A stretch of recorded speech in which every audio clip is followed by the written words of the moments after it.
Cool Figure TV. Revolutionary salute. Revolutionary salute. Like, share, subscribe. Welcome to the House of Revolution. You know I'm your humble host, the Yao Mean of Revolution. Israel is under pressure and the world is in danger.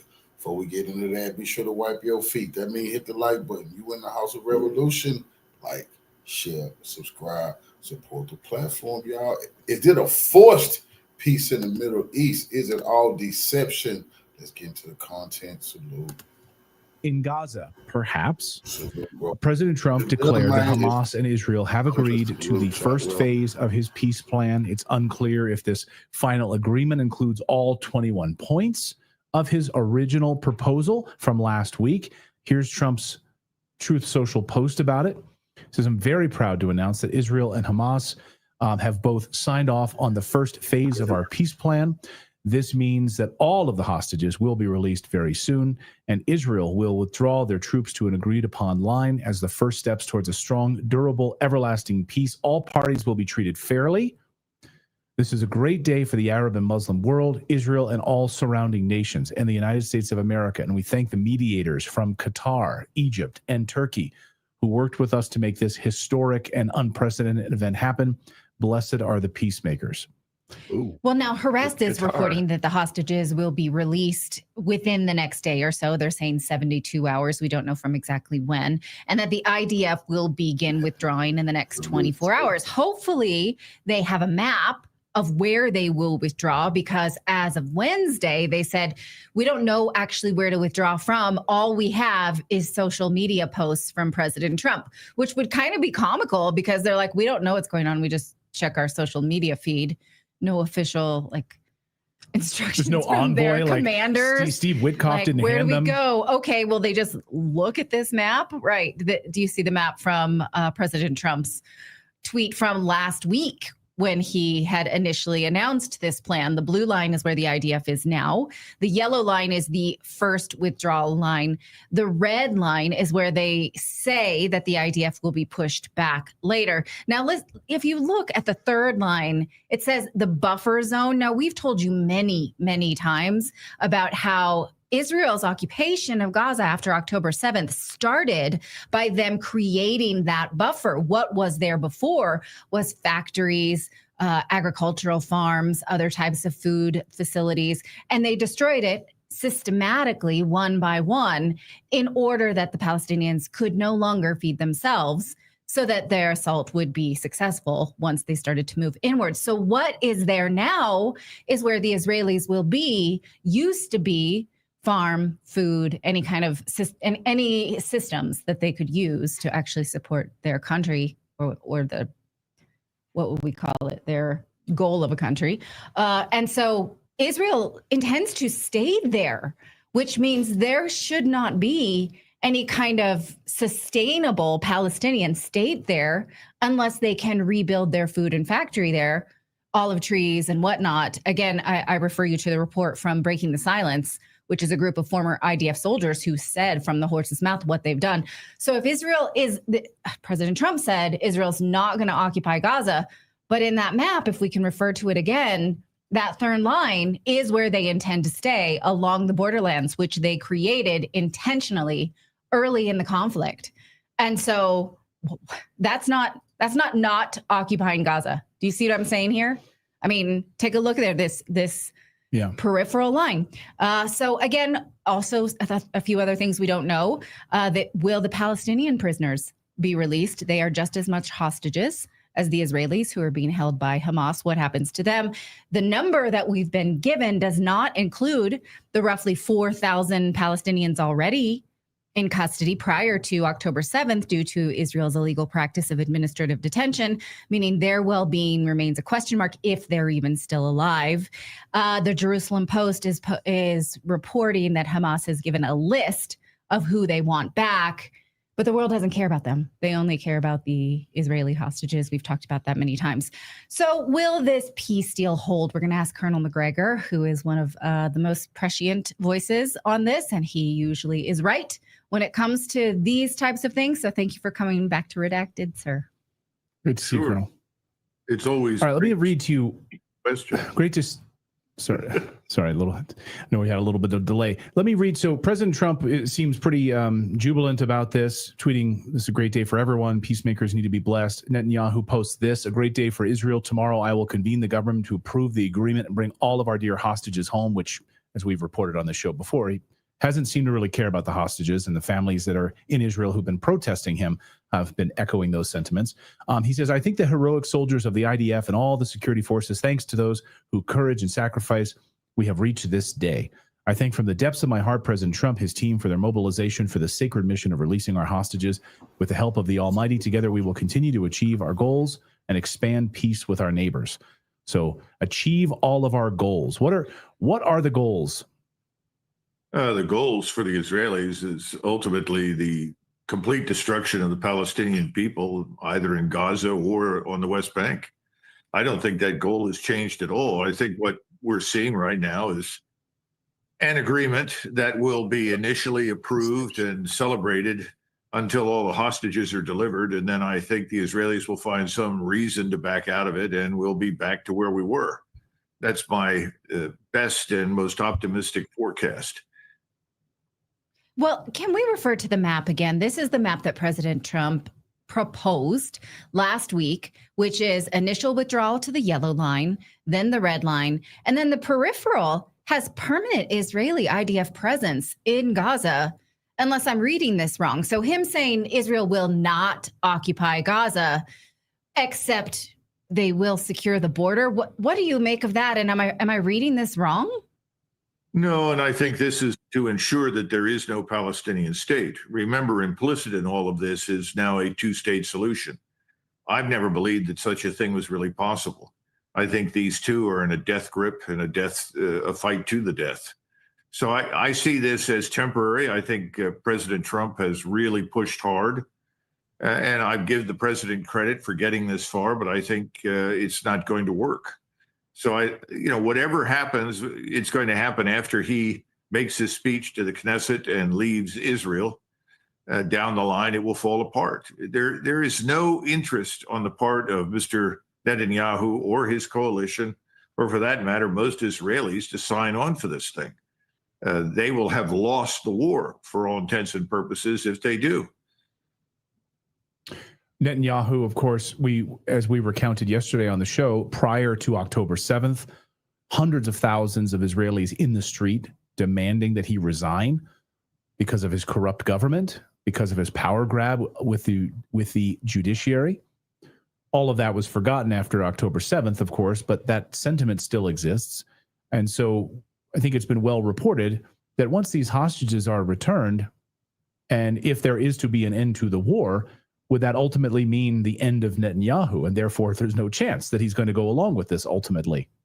Well, I think part of the reason for President Trump's visit is to strengthen Netanyahu.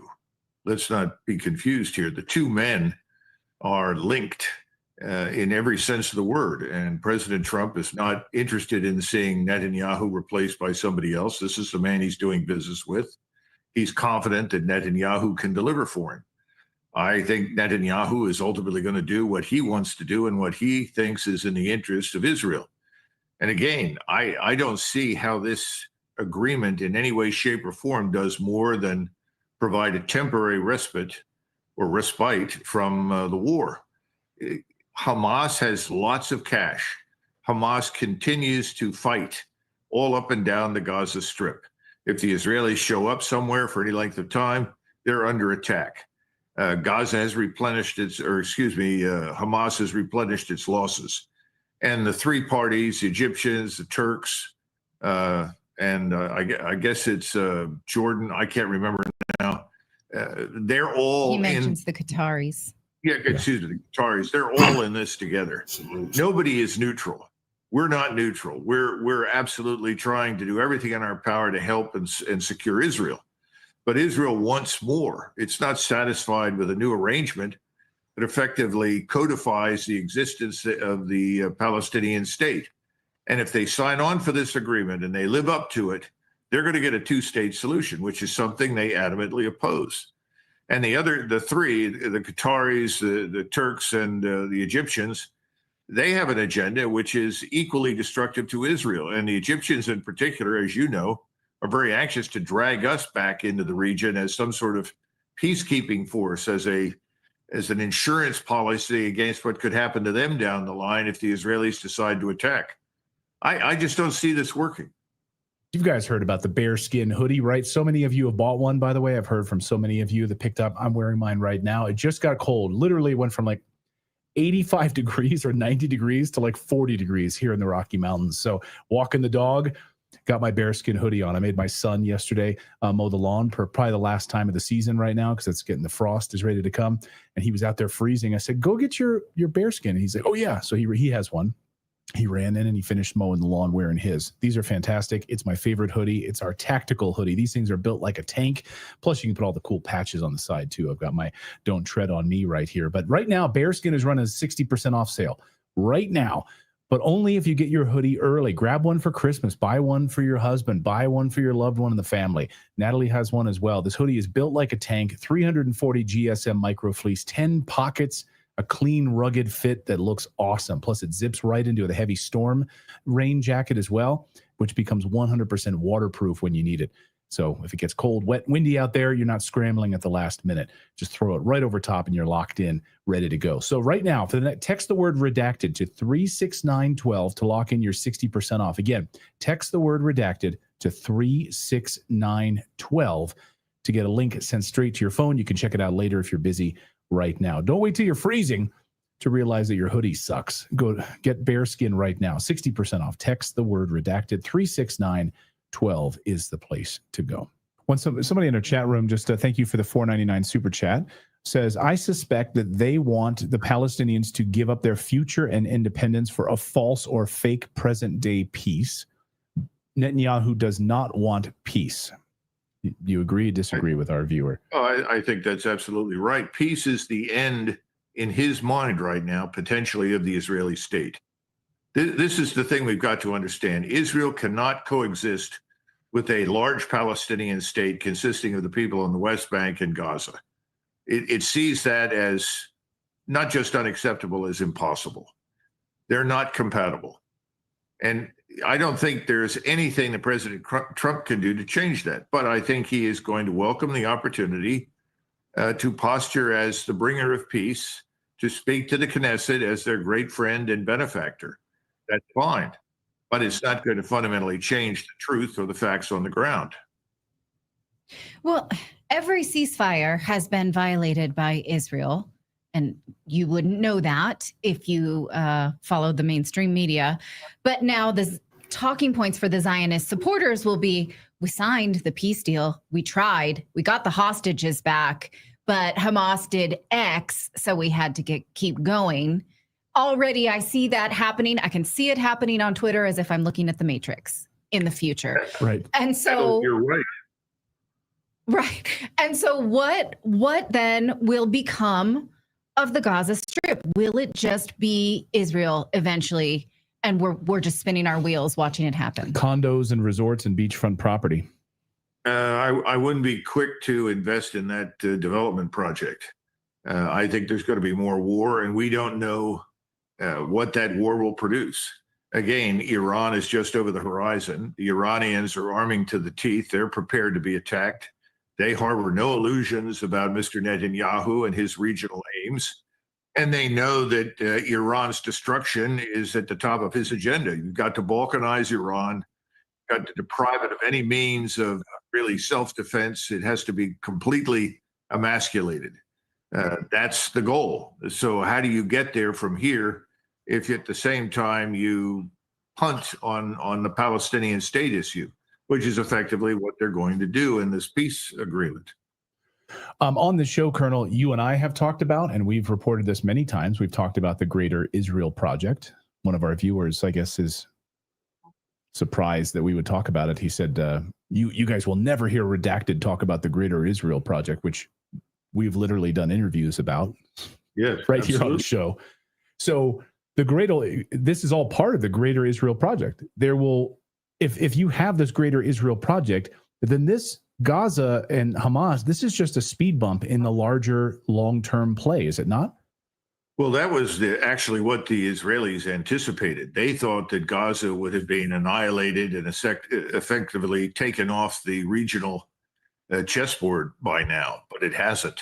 The staying power, the resilience of these people who are willing to die for the land that they live on has astonished everyone, including much of the world. I don't think most of us would have gone through what they have and stayed put. So that's screwed up their timetable. And remember, the Egyptians have seen the map, the Jordanians have, the Saudis, and the Turks, as well as the Lebanese. Everybody's looked at this, and they know that this involves a major expansion of Israel and its regional presence and power. Who wants to sign on for that? Nobody. Maybe the Israelis, but nobody else in the region wants it. Nobody else in the region supports it. So what do? Well, you've got a problem. You've got the United States of America, who is unconditionally signed on to support the Greater Israel Project. So they have to stand by until we become frustrated, lose patience, or we simply walk away from the problem. I mean, effectively, that's what Donald Trump has done with Ukraine after 3 years. He said, fine, I'm turning it over to you. I'll give you weapons in exchange for cash, but otherwise the war is your problem. And he's left. What if he does that down the line in the Middle East? He's frustrated because he couldn't achieve a peace agreement. Netanyahu is extraordinarily smart. He knows this. He can't let this drag on and drag on and drag on for fear that if he does, Israel could lose everything. Colonel, so just bottom line it for us. Do you think this peace agreement will hold for any length of time? What's your sense? It'll hold until Mr. Netanyahu decides that they're in a position to drop it, dump it. I can't forecast right now if that's 2 weeks, 5 weeks, 3 hours. I mean, the Israelis are well known for doing whatever they deem to be in their interest, regardless of what agreement is being made. So I don't think it will last. I don't think it will hold very long. But what does very long mean? Long enough for President Trump to visit and give his speech, long enough for President Trump to announce to the world that he's the bringer of peace and good fortune to the Middle East. And then suddenly it's gone and you're at war with Iran. And while you're at war with Iran, you finish off as much as you can of what remains in Gaza. That's my expectation. And meanwhile, the Palestinians that are held by Israel under administrative detention, it's a horror. And so the Israeli hostages will be released eventually. I think that we can all agree that is going to happen. The Palestinian hostages, it's just, is there any way to comfort ourselves that any of them will be released and safe? No, and these people are considered Amalek. They're considered to be animals, so they're treated as animals.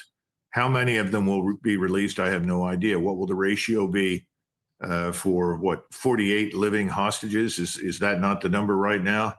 So multiply 48 times whatever number you want. It'll be some huge ratio so that you'll end up with a couple of thousand or more Palestinians being released, probably old men and boys, I would suspect. But it's not going to result in the release of 15,000 people.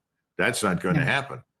So again, this is a gesture. And I'm not suggesting that President Trump in his mind is not serious. I think he probably is. All I'm saying is the reality is it's not going to work. And if you look back at Israeli behavior in the past, what's the easiest solution for them? You go to war with Iran to try and annihilate Iran. You bring us into the fight to try and finish the job for you. In the meantime, you also turn on the Gaza Strip and try to finish the job there, and then continue to move incrementally on the West Bank until finally, at some point in the distant future, everybody's gone. But that presumes that your war with Iran goes well. It assumes that no one else in the region will do anything. In other words, it assumes that the future will look like the past after the 12-day conflict. I'm not sure they can bet on that. Yeah. Colonel Douglas Macgregor, always great to see you. We're watching sort of dual stories play out here, the impending attack on Iran that's coming and this peace agreement, how long that will hold. Colonel, always great to see you. Thank you for your analysis. Good to see you as well. Bye-bye.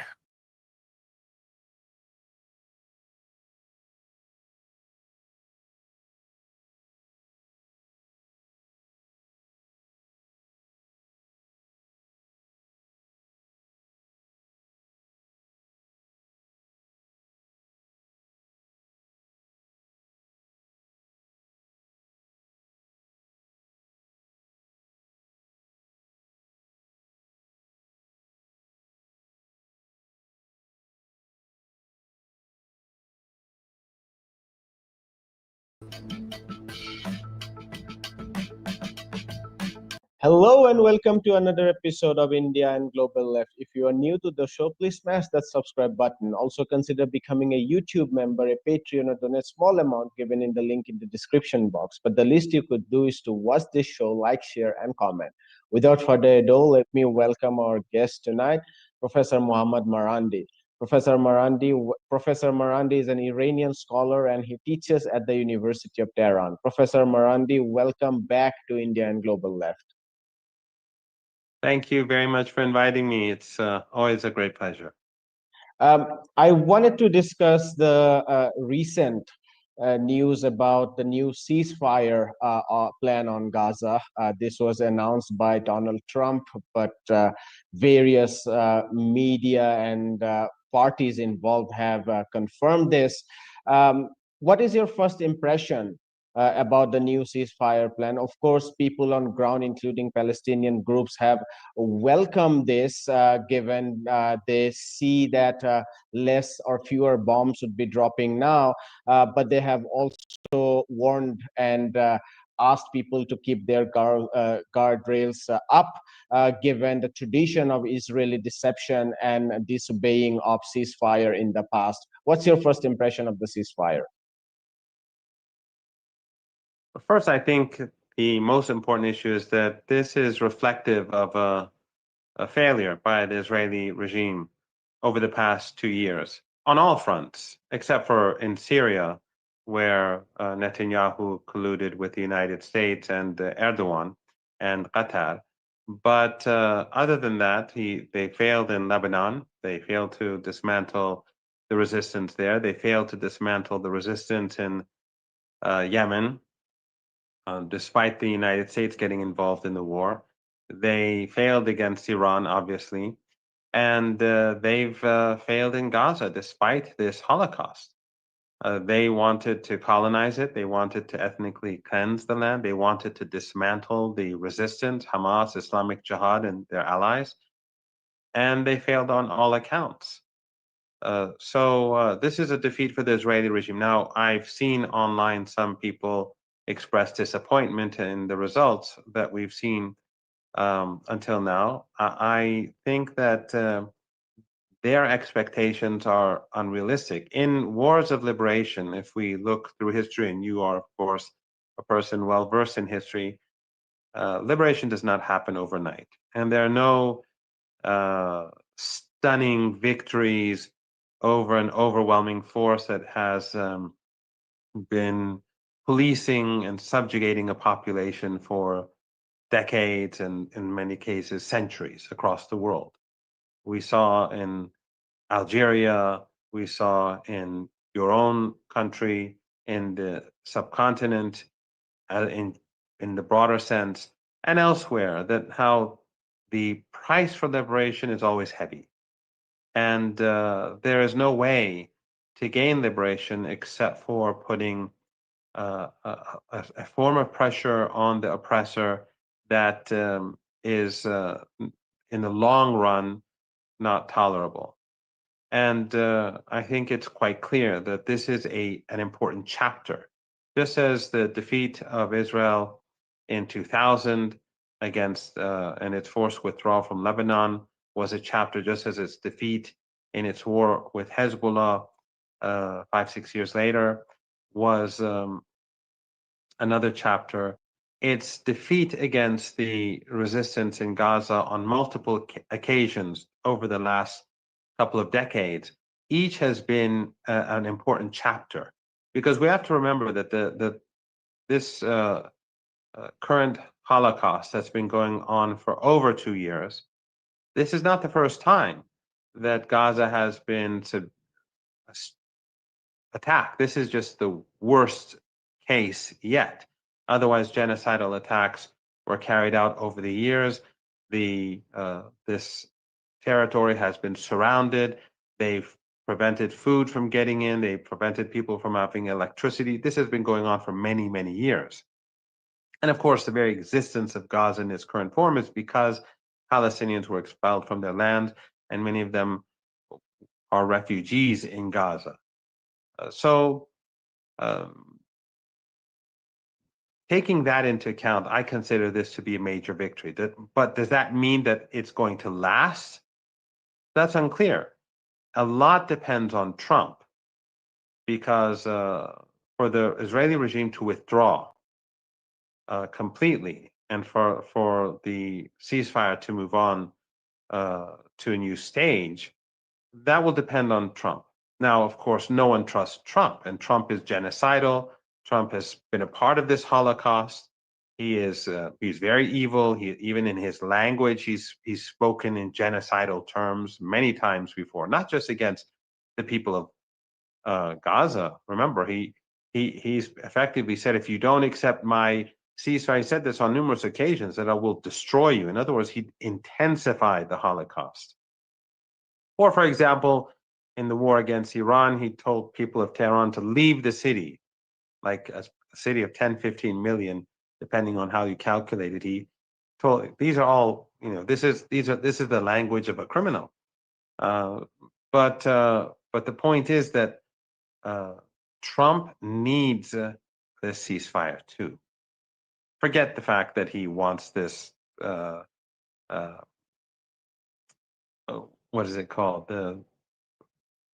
The Nobel Peace Prize, a worthless prize that's never had any credibility and has regularly been given to either Western proxies or war criminals, and it's just a means for Western soft power to expand its influence, just like the Nobel Prize for Literature. That's, for the most part, that's true about that as well. But in any case, and even the other prizes, there's a it's very Western Eurocentric and centered on Western scholars and not beyond the West or China, or for example.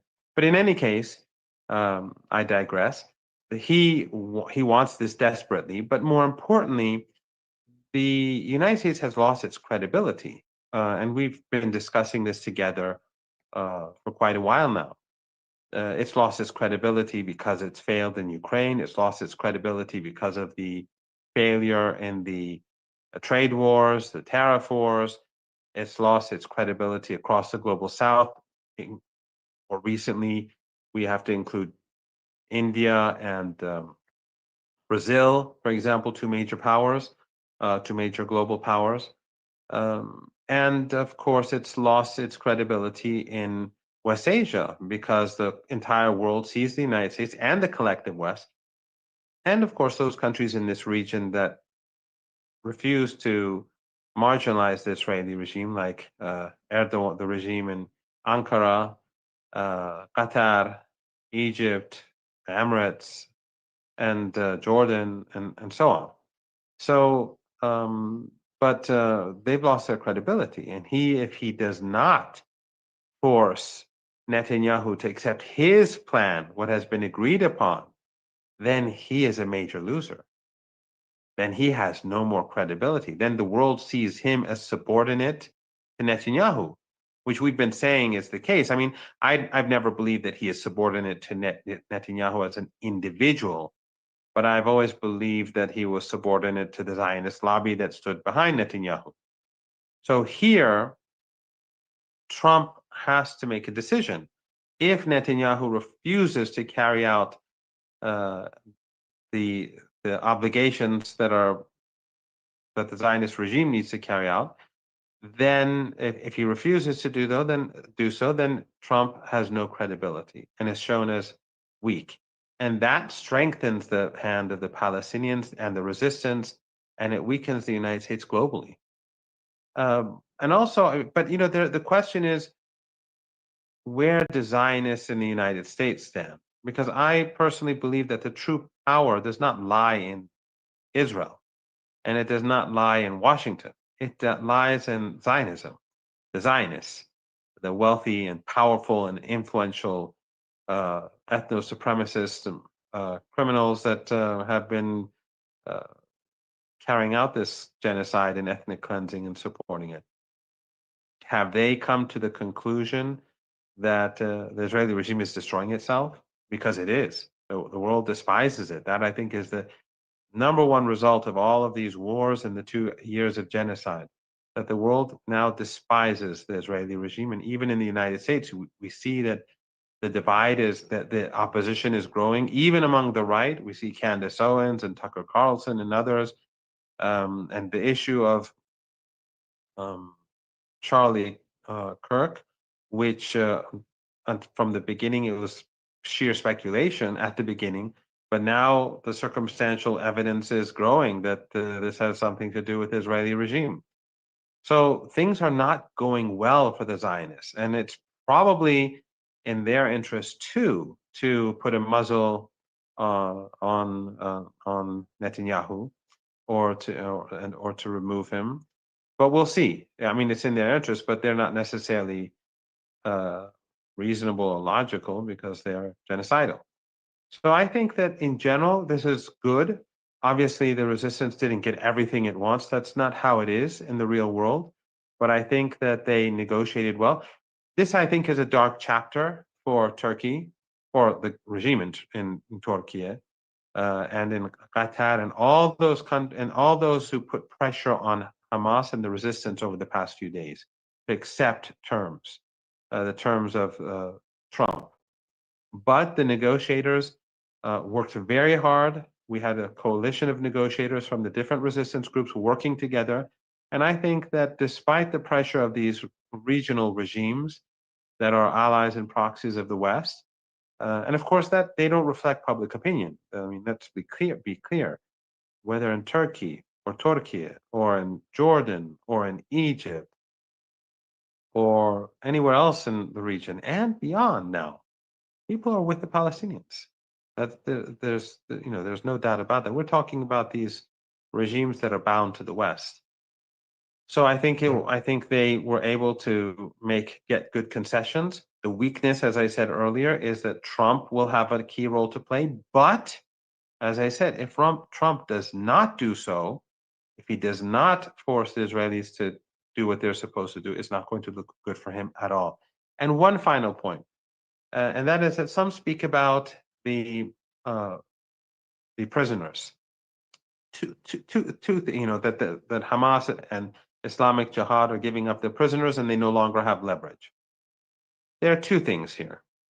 One is that this whole chapter is a reminder to all of us how racist the West is. Because during the last 24 hours, all the talk in Western media has been about the Israeli hostages, a handful of people who are mostly soldiers, and in reality, they're all soldiers because the Israelis claim that their whole population is the military.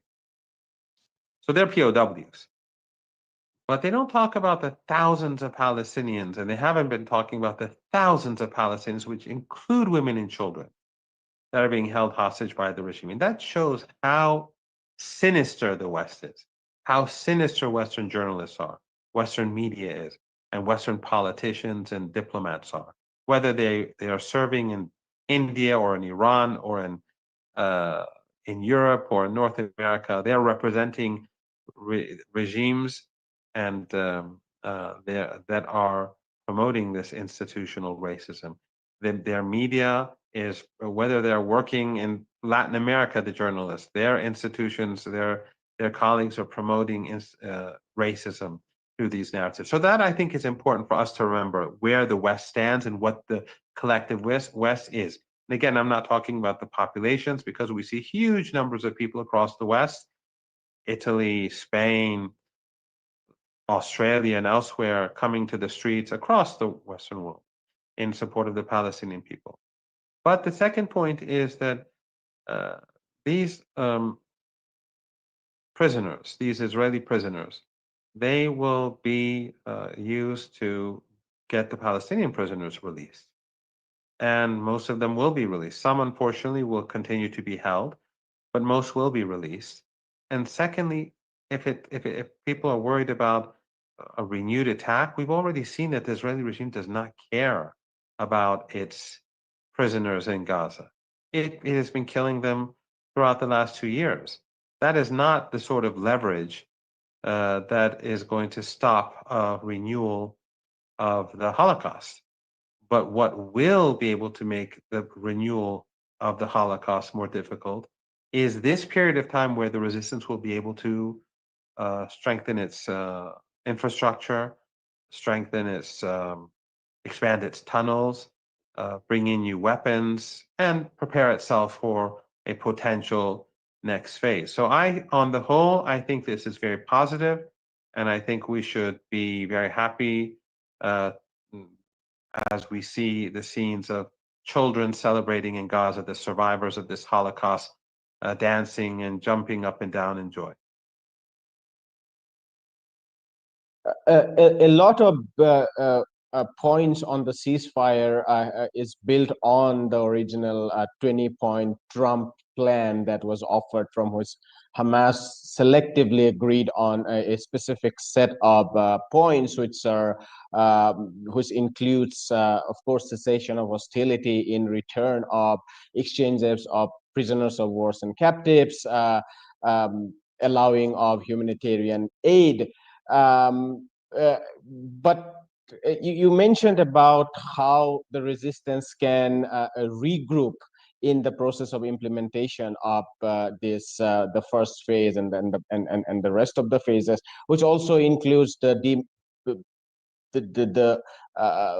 evacuation of Israeli forces from Gaza. Again, in a planned phase, there are these different lines that are drawn, but it must be said that the Israeli force has made it very clear that they intend to keep a buffer zone within the borders of Gaza that would also include the crossings in Rafah with Egypt. But my question to you, Professor Marandi, is that if we look at the original 20-point plan, it is very categorical about quote-unquote demilitarization of Gaza and the total surrender of the resistance in Gaza, which include Hamas, but also others.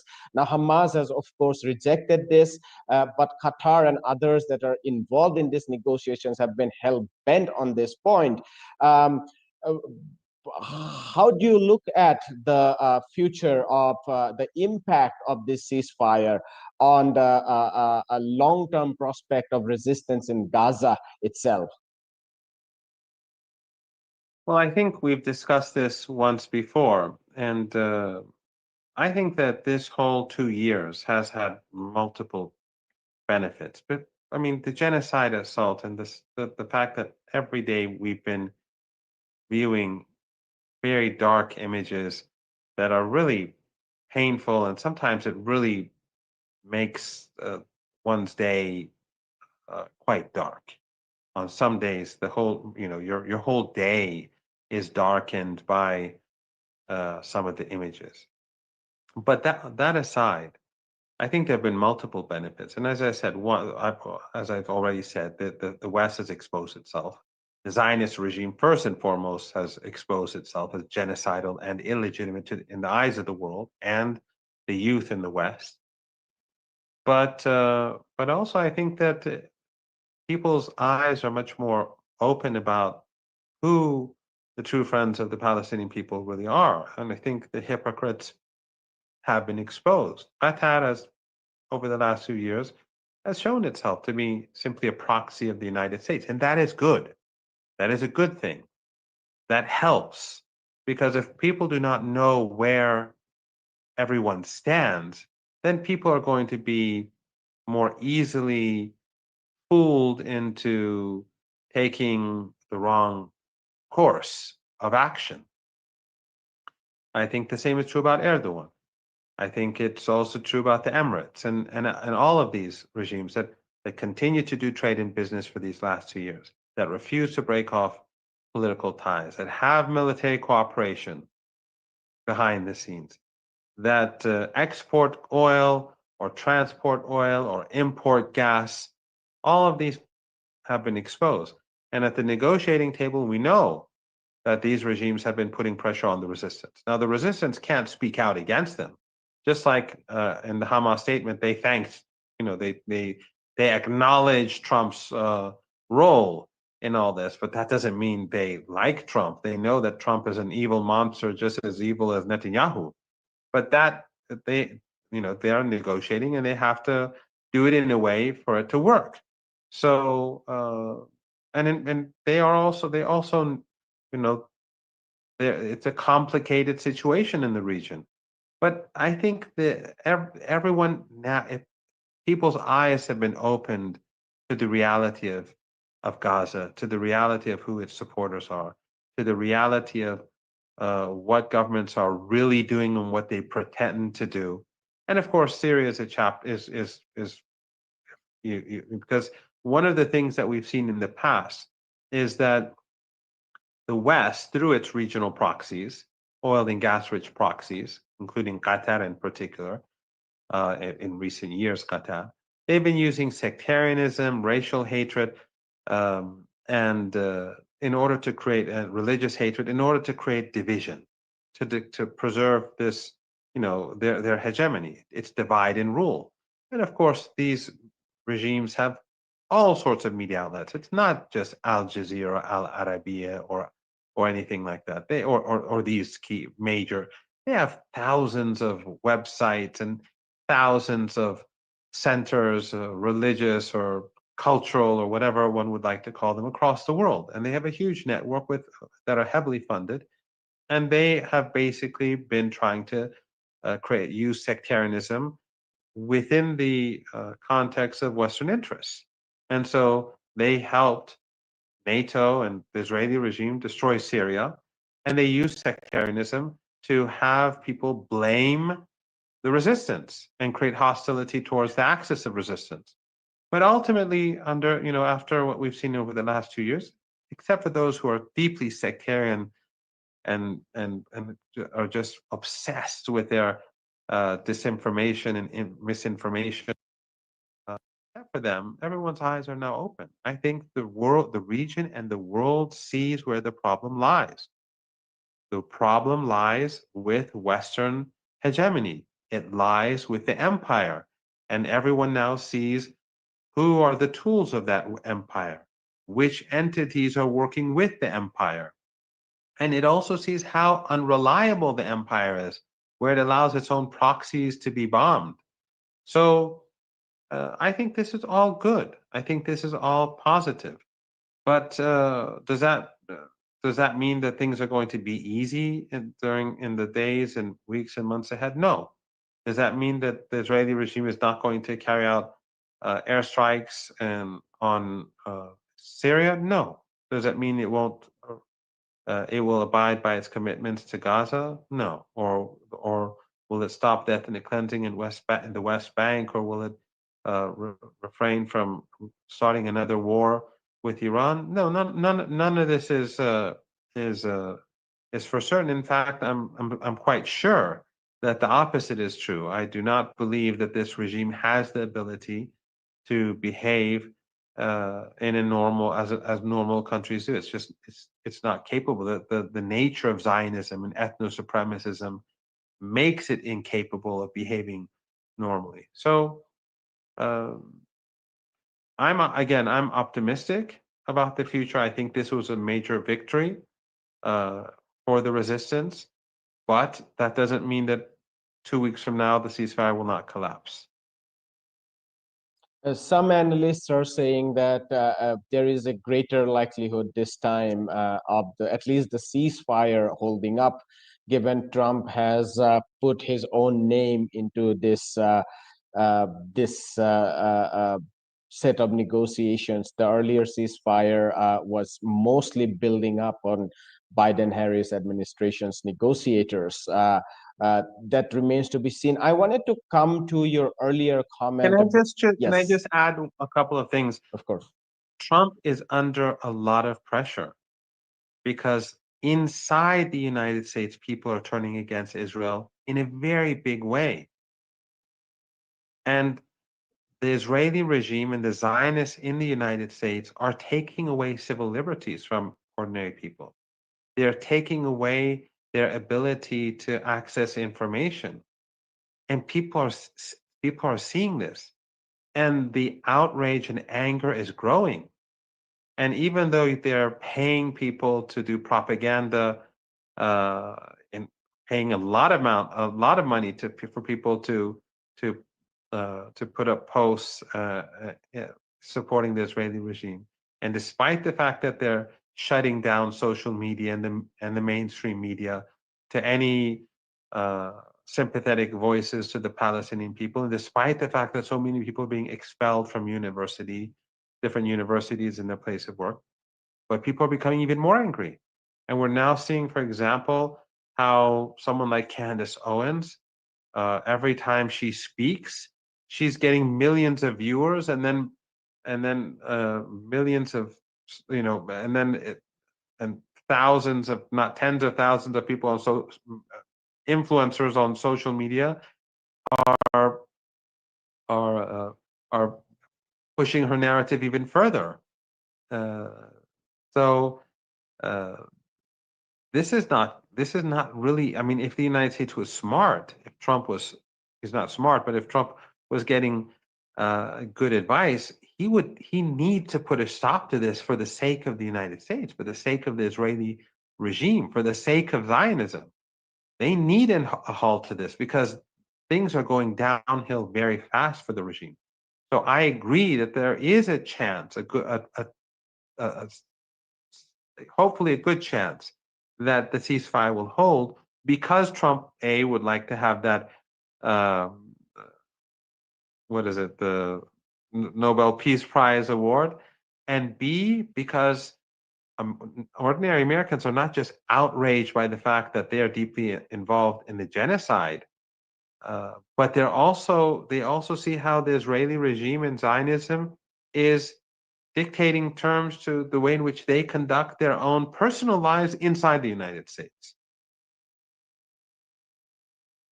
I agree with the spirit of optimism to the extent that this reflects an enormous pressure from people, ordinary people in the imperial core itself, about exposing their government's complicity in the genocide, and also people in Palestine themselves demonstrating to the world how resilient they are.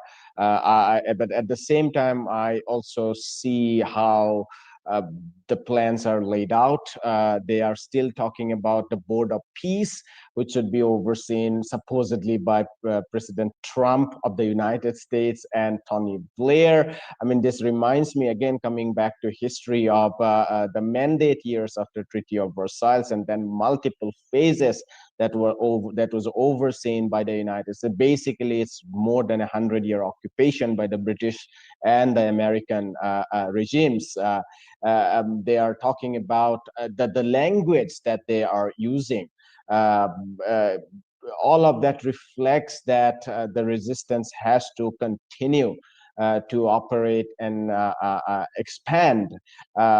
If you could, Professor Marandi, tell us a little bit about its implication on the larger region. We have seen that Ansar Allah in Yemen, Hezbollah in Lebanon, and Iran have had tremendous sacrifice for the cause. What would be their interpretation of the ceasefire, at least to the extent that the ceasefire holds? And would they come up emboldened and accelerate the next phase or path towards Palestinian freedom? Yes, no doubt. They fully support the resistance. They fully support their position at the negotiating table. And you know that, as well as I, that the negotiations aren't over. And the Palestinians will not accept Tony Blair. In fact, when I was in Sochi a couple of weeks ago, I don't know if you saw it, in my question to President Putin, I said that putting Blair's name forward is an insult to injury. This is one of the great criminals and murderers of our time. He was the person who lied in order to help pave the way for the rape and plunder and destruction of Iraq. Across the world, he's despised. And I think that's reflective of Trump. It doesn't help Trump to behave in such a despicable manner by putting such people, or attempting to put such people, in a position of authority. But Hamas has said it's not going to accept any sort of colonial mandate. So I don't think that this peace process is going to, or this negotiated process for ceasefire is going to reach its final conclusion, at least in the way the Americans want it to take place. I don't see that happening at all. Hamas has already said it's not going to give up its arms. If it's not going to give up its arms, then that automatically means that it's not going to, no overlord such as Blair is going to be able to govern over the people of Gaza. So, this is the first phase. What is important right now is for Palestinian children to get food. It is for them to get infant formula, which the Israeli regimes have been desperately trying to prevent them from obtaining, for them to have some sense of normality, for some rebuilding to begin, but also for the resistance to prepare itself for the future. And the axis of resistance is doing that across the board. And again, I have to stress that liberation does not happen overnight. And I think that the last 2 years has significantly weakened the West. And remember, if Trump, I said this earlier, if Trump does not abide by his commitments, it has broader implications for the United States. This is not 2 years ago. The world has changed. Gaza is a global issue now, and people are disgusted about the role that the United States, the regime in Washington, has played. So if he does something stupid, if he is foolish, the world will be outraged because no one wants to see this genocide restart. But so he is under pressure. Alongside the other issues that we've discussed together, this is a key issue. But I think right now the important thing is for Palestinians to recover a bit. But also, this is going to cause huge tensions among Zionists and in occupied Palestine. This is going to be very controversial. And we already know how deeply divided the regime is. Not because one faction is against genocide. No, Zionists in Palestine, according to their own polls, are overwhelmingly supportive of genocide. They are it's a truly evil society. And fortunately, many young Jews across the Western world have been outraged, and they've been at the forefront of the resistance to show clearly to us all that Zionism has nothing to do with Judaism, just as Christian Zionism has nothing to do with Christianity. But I think that while the United States is it's in a very difficult position, and while the Israeli regime is deeply divided now, and the resistance will have time to strengthen itself and to rearm and to give some aid to the people of Gaza, we should continue as civil society, as activists across the globe, to keep the pressure up, to keep waking people up, those who still remain asleep, or those who are half awake. They have to be awakened. Those who are awake have to remain awake, and those who are active have to become more active, because we cannot become complacent. We cannot move on and say, well, the problem is solved. No, the problem is not solved. This was a Holocaust. This was the greatest crime of our time. It was probably, in some ways, it is a unique crime in human history, because they carried it out in front of our eyes for 2 years, shamelessly, in the Western media justified it or was apologetic for the regime for over 2 years. We have no right to be complacent. And Professor Marandi, if you could tell us a little bit about your sense of this on the Arab world itself. Among all the pressures on Trump, one thing that is being talked about is that even the reactionary Arab states have had to apply pressure on Trump, because apparently there is a huge gulf between their citizens and the ruling elites in the Arab world. Now, we know that there has been a long history of the centrality of the Palestinian struggle for freedom and independence within Arab nationalism. And as bit by bit, the Arab nationalism gave up the Palestinian cause, starting with Camp David, they acceded piece by piece to the American imperialist and Zionist group.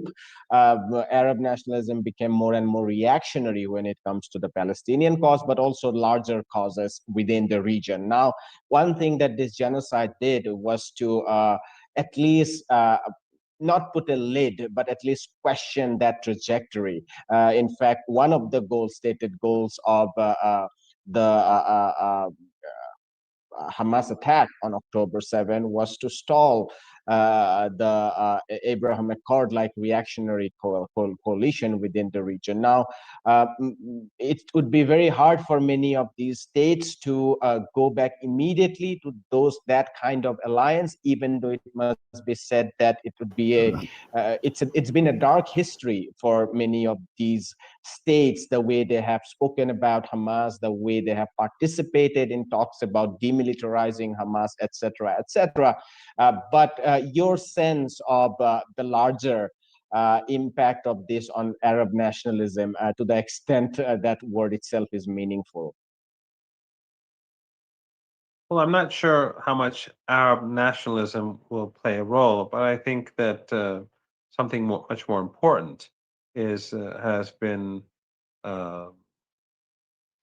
achieved, and that is that this sense of humanity and resistance has grown across the region and across the world towards the Palestinian cause.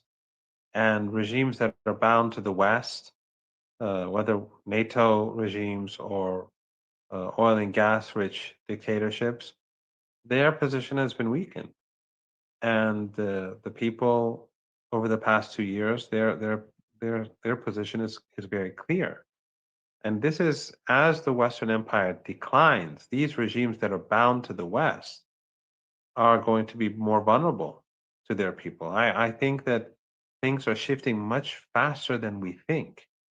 When we look at the divisions inside the United States, and Tucker Carlson just hours ago, I haven't been able to watch what he said, but he was speaking about civil war. Now, my views on immigration and on what goes on in the United States aside, I have my own views.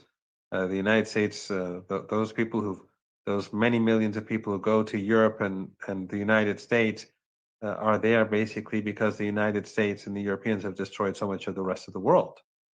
The Americans have destroyed so much of Latin America through their dirty wars, and the Americans and the Europeans have destroyed so much of West Asia, North Africa, and of course the general plunder of the global South Africa and Latin America and Asia by the empire over centuries have led to this. Otherwise, Indians would like to be near their parents, Iranians or Iraqis or Brazilians or Bolivians or any people, Mexicans.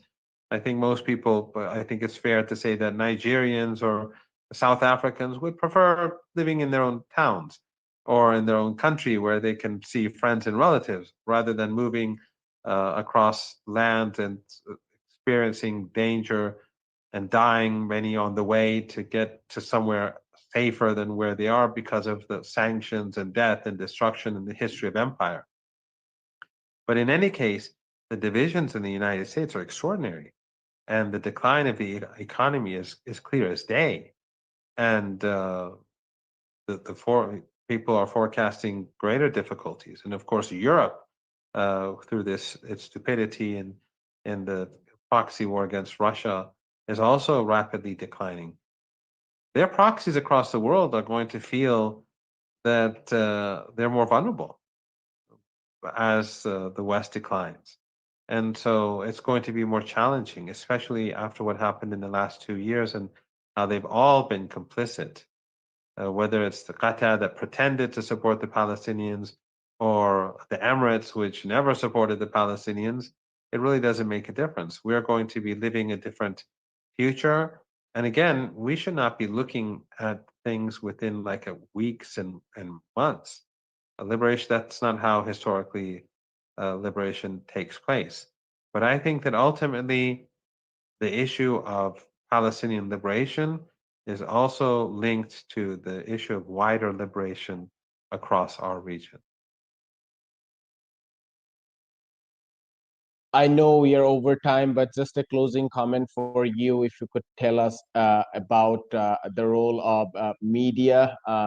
I'm talking about progressive media who have stood for the cause or stood side by side with the Palestinian solidarity cause. Many ordinary individuals who many of whom I know personally hitherto didn't know anything about history of Palestine, have recognized this genocide for what it has been. But as you said, that there are still many people who are half awake. We need to wake them up. Your thoughts about our role, the role of not as much organizers because they are generally more passionate and committed, but media who tends to pick up things that are generally more trendy, and also people at large who are already so fatigued with their own life. There is a danger of celebrating this and then going back to our own dungeons. So your final word on our role going forward, since you said that this resistance is going to be a long process as empire doesn't fall apart within a couple of days or weeks. This is no longer just the axis of resistance or the resistance in Palestine. This is a global resistance, and alternative media has played an enormous role because of their dedication. They are a key part of the resistance, whether it's yourself and your colleagues or others that are have been active over the past couple of years in particular. Their role has been of extraordinary importance. And of course, the activists who go to the streets. I on your show and on a couple of other shows, I've mentioned this, that I remember early on in the genocide, there was a picture of some lone woman in front of the Israeli embassy, the Israeli regime's embassy in South Korea. But we've gone a long way from there. And all these people who've been active from the very beginning or earlier, it is, they've helped create and strengthen this resistance. And so, and that is why the West and the United States in particular are trying to shut down social media. That is why social media itself is so biased. But the problem they have is that so many people have woken up, and it's hard to justify the intentional massacre of children. It's hard to justify unplugging in hospitals, going to incubators and unplugging those incubators and intentionally letting those infants die. It's hard justifying the bombing, regular bombing of hospitals, the slaughter of families in tents, burning people alive. It's hard to justify the fact that after a ceasefire that the Israeli regime requested, they continue to bomb Lebanon, and they murder whole families, some of them American citizens. Just recently, they murdered a Lebanese American family near the border between Palestine and Lebanon, slaughtering 3 of the children, American-born citizens, and the father, another American citizen. Complete indifference from the United States and the West. It's hard to justify all these crimes, the bombing of Yemen, and the complicity of these countries, those countries that do trade and business, those countries who have American bases, where those bases were used to help the Israeli regime or the American regime, whether against Iran or Yemen or Syria or elsewhere. We live in a totally different world today because there were people who spoke up, who risked their, I'm sure you, I think you recall about a year ago, maybe, I don't know exactly, but they started taking down a lot of these YouTube channels. And one of the YouTube channels was taken down immediately after one of my interviews. And that interview went pretty viral. And then that woman lost her channel. And then, it's a long story, but some of these were returned, but they're all suppressed. Yours is suppressed too. I've no doubt the algorithms do not work in your favor. But the dedication and the willingness for these people to lose their channels, and yourself included, and the fact that the enemy is so evil, carrying out these evil deeds, and no matter how much they suppress, and no matter how much they control mainstream media, with the hard work of activists, whether in alternative media or on the street, they failed, and they're only exposing themselves further. And as I said earlier, the American people are now seeing how Israelis and Zionists are dictating terms to ordinary Americans, telling them what they can say and cannot say, what they can see and they cannot see. That is showing ordinary Americans that some tiny regime far, far away is able to dictate terms and determine how they conduct their personal lives. We'll leave it there.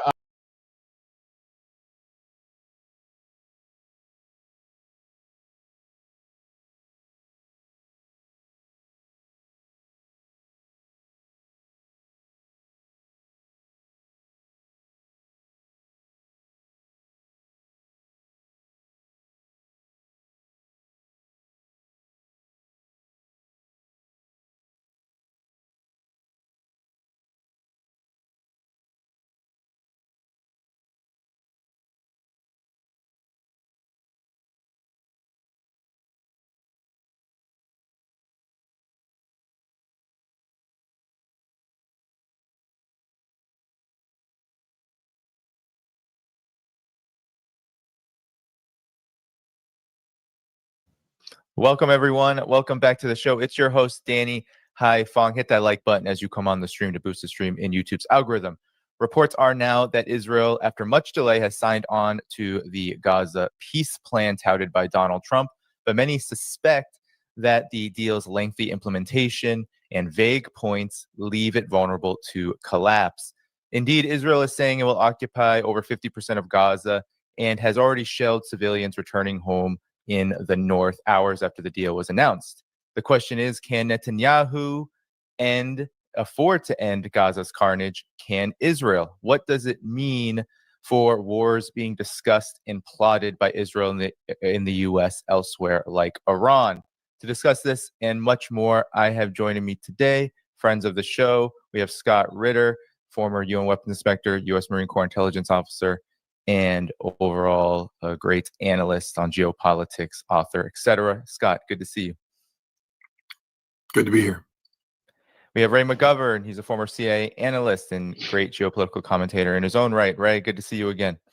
Thank you, Danny. And then we have Garland Nixon. Welcome back, Garland. He's an analyst and a commentator as well, hosts the Garland Nixon Show on YouTube. Welcome back, Garland. Thanks for inviting me, Danny. All right, in chats, let me know. Sharing screens lately has led to some audio issues, so immediately tell me if you hear, because we might not be able to hear the audio issues. So thanks so much for that. All right, gentlemen. So yeah, let's talk about the immediate news right now. And I wanted to start with you, Scott, on a point that not many people are talking about in terms of why Israel and why there is this ceasefire plan being implemented right now in Gaza. Just before this happened, Scott, Israeli media reported that Netanyahu's rivals were meeting in secret on how to topple the government by this winter. And many have noted, including yourself, that here's the screenshot. Israeli media has noted this, and they've said that parties, opposition parties, and figures like Lieberman, Golan, Naftali Bennett, and others have been meeting to topple the government. And I know you, Scott, have talked about Netanyahu's predicament as well as Israel's overall. How about we start with why this ceasefire, why this peace plan has been implemented and what people might be missing about it as the first phase begins? Well, first of all, it's a plan that's long overdue. Netanyahu has held on to this conflict because it's in his political best interest to hold on to this conflict. He is in dire political straits on the domestic front. He has he leads a coalition which is not doesn't have peace in its DNA. Let's put it that way. But he's confronted with a political reality in the United States that if he doesn't do what Donald Trump asked him to do at this point in time, American support for Israel is rapidly slipping away. Trump has already publicly noted that Congress is not under the control of Israel the way it used to be. And the whole Charlie Cook, crisis, after Charlie was murdered, you don't have an Israeli prime minister go on TV not once but twice saying, "I didn't do it. We didn't do it," unless there's an underlying political fear that some people will think you did it. And why would he fear that? Because of, allegations that Charlie Kirk was turning away from Israel, along with a large part of the Christian Zionist, Christian evangelical movement that had long served as Israel's core foundation of support here in the United States. So Netanyahu, by continuing this conflict, may be preserving in the short term, a situation where he avoids being prosecuted in a court of law for corruption by remaining as prime minister. But he was setting up the conditions for the strategic defeat of Israel, and that would have also brought about his political demise. So he needed to find an off-ramp. And this peace plan, which I want to just quickly point out, is Hamas's demands that have been put in place since day one. So Hamas wins. And that's the other thing we have to recognize. Donald Trump simply packaged it and sold it. So now the question is, okay, so he's gone down this path and he's preserving his American foundation, but what about his coalition? I mean, Ben-Gvir, Smotrich, and others are threatening to jump ship. And if that happens, then Netanyahu is in trouble because his government collapses. He's no longer prime minister. He could be arrested and he'll die in prison. I think what we have here is an opportunity for Netanyahu to build a new coalition. He's going to have to dump the far right wing, and he can't survive politically without it. But this peace plan is linked to Netanyahu, and I think Trump can play some behind the scenes role, and I think there's a coalition that can be built. By some of the names that were mentioned, Benny Gantz especially, a coalition that can be built in Israel that allows Netanyahu to remain as prime minister for an interim period while this peace plan is being implemented and put forward. And that's also one way that Trump can control Netanyahu to ensure Israeli compliance, because now Netanyahu's political future, indeed his personal fortune, is dependent upon the success of this. And then once the treaty is solidified, it's run through its phases, Netanyahu can go into exile, receive some sort of, amnesty, et cetera. There's a political deal here because on the surface, this is not sustainable. His coalition can't survive. It's about to collapse. And left to his own volition, his political enemies are going to take advantage of that to topple him. So why would Netanyahu agree to this peace treaty? Because it might be the only off-ramp available to him for political survival.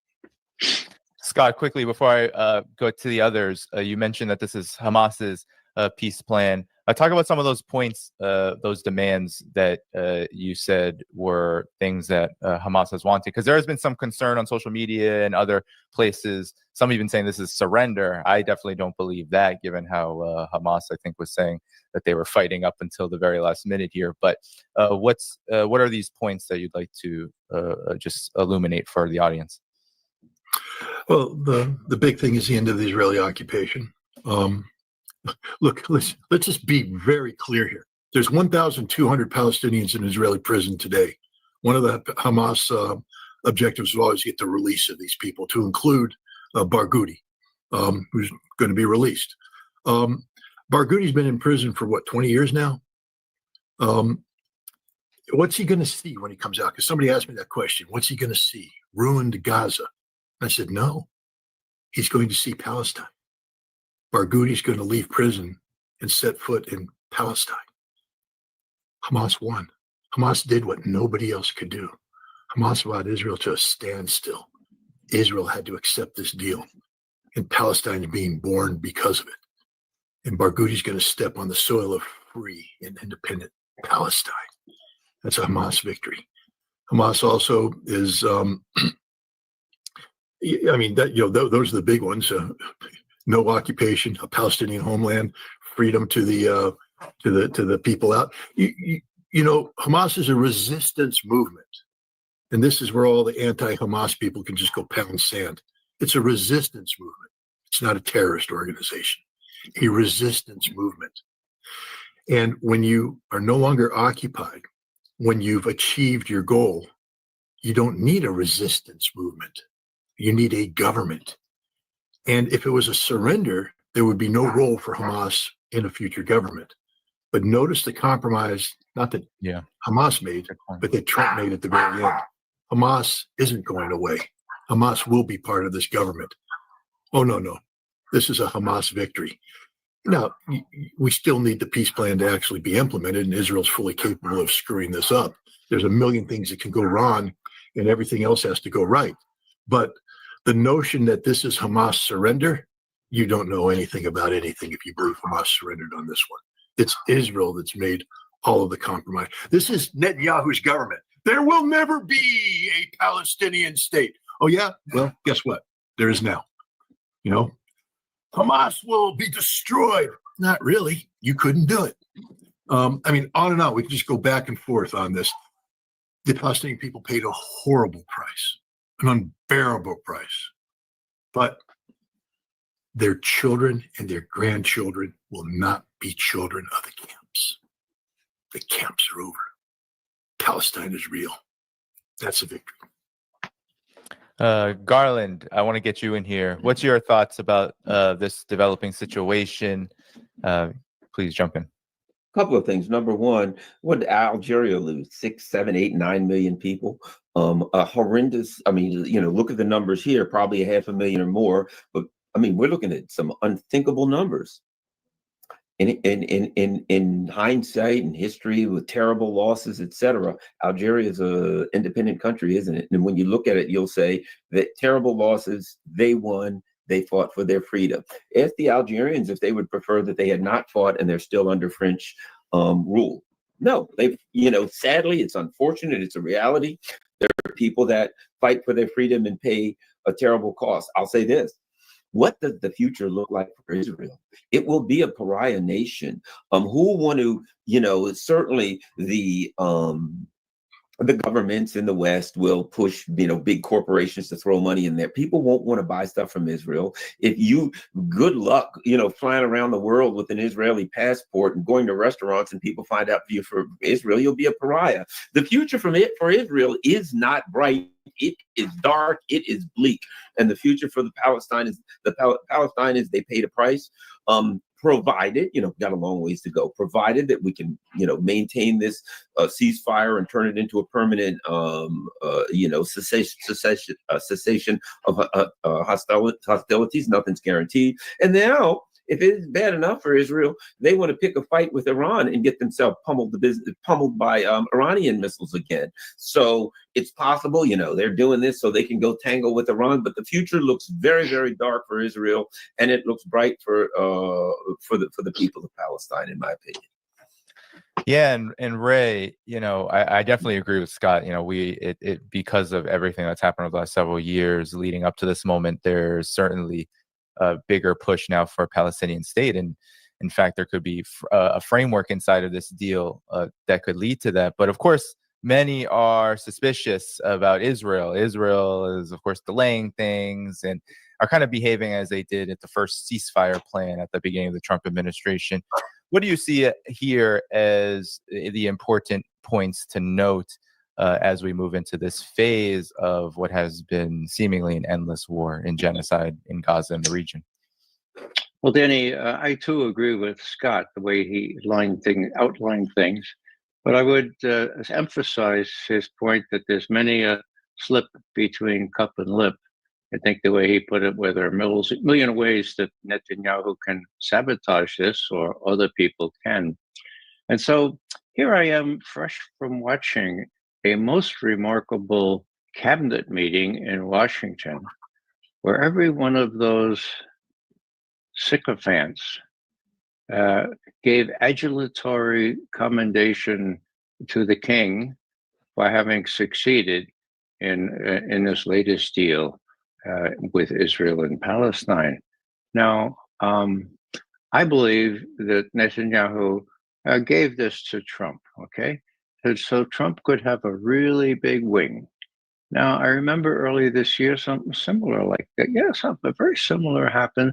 And folks were saying, Netanyahu, now he can't possibly go back on this. It's a deal with Trump. Hey, how could, well, he did go back on it. So my fear is this will last very, very, not long at all. And that we'll be back to where we were before. And the ephemeral boost in Trump's ratings will last for a couple of weeks. And then when they see what's really happening in Israel, Trump will not have the guts, he will not have the strength to defy Netanyahu from whatever he wants to do. So my suspicion is that Netanyahu has given this to Trump. It's been a big boost. Watch all the sickening sycophancy, flattering adulation going on at the cabinet meeting this morning. And so Trump is riding high. And will he matter very much? Will it matter very much to him after 2 weeks if things falls apart? Well, it didn't last time. And will he abide by everything that Netanyahu asked him to do? Well, he did last time. So call me from Missouri, the show me state. I'll have to wait and have people show me that this is a real deal, that Netanyahu in the first instance is obliged in some sense to heed. Yeah, good points. And back to you, Scott, I wanted to pull this up. There was a lot of pressure on Israel in particular, even coming from mainstream channels. Here you had the New York Times talking about Israel cannot go on winning like this. I don't know, it's a very faded title, but I can go to the quote I wanted to pull up. It says, in Israel, though, winning has seemed only to yield more rounds of warfare. Israel is not a victor, but a perpetual fighter.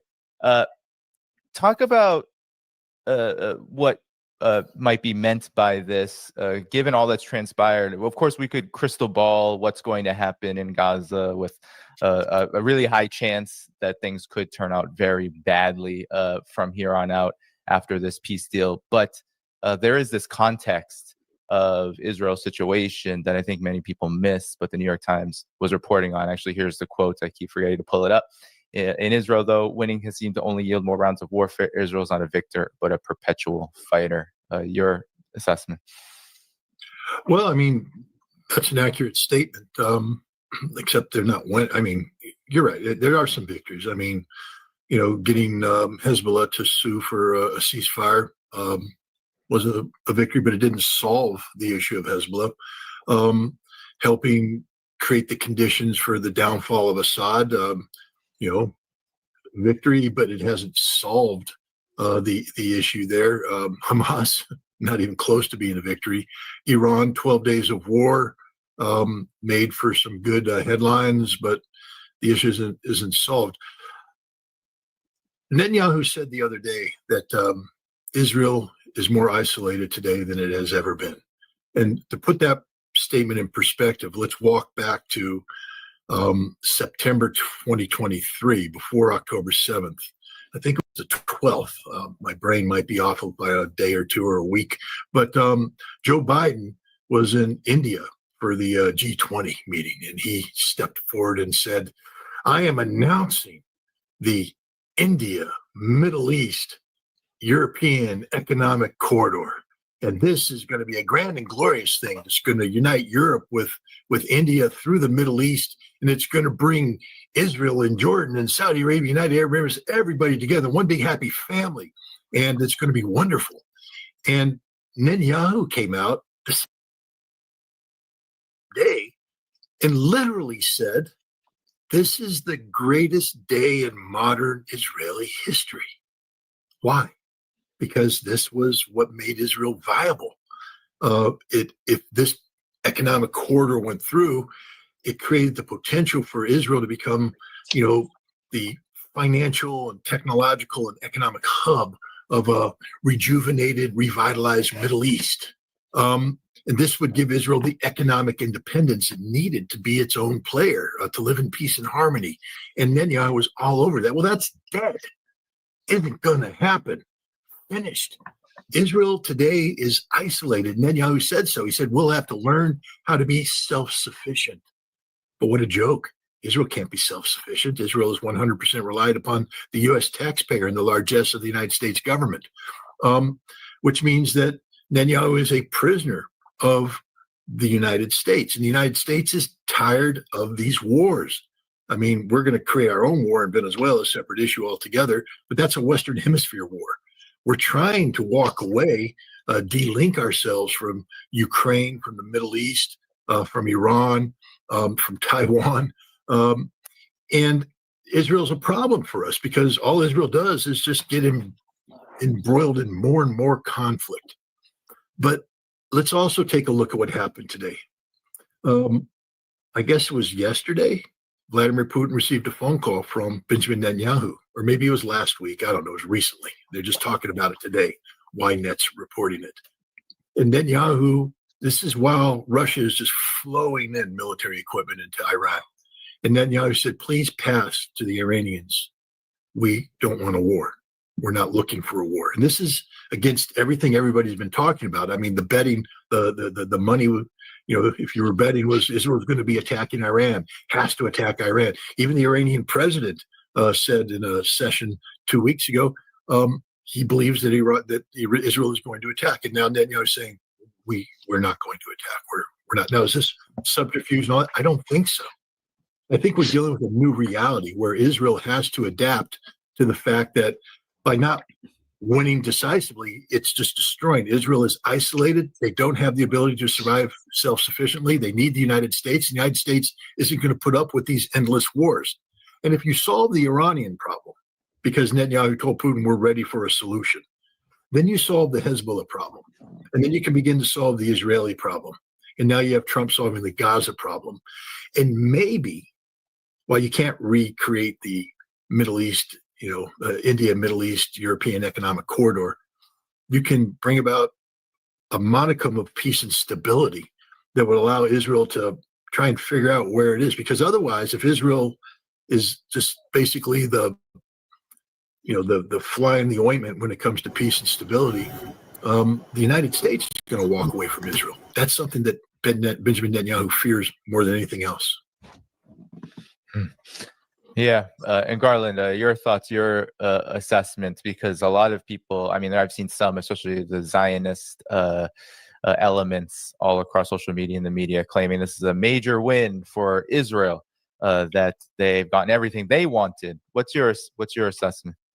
Oh, no, I don't see any wins for Israel right now. I see Israel, they've lost on every front. As far as public relations is concerned, it's a pariah state. People around the world despise Israel, and I don't see how you can survive as a nation in the long term when, number one, most of the world hates you. The governments of the West still support them, but the people do not. That's number one. I think additionally, when your economy has come so unraveled that they've got a major problem, and that is, while everyone talks about Benjamin Netanyahu bragging that, I own the U.S. government and I own the U.S. They'll do anything I want. I've got all of this power in the U.S. But the other side of that is, now that Israel's losing everyone else, they're completely beholden to the U.S. government, that they have nothing else.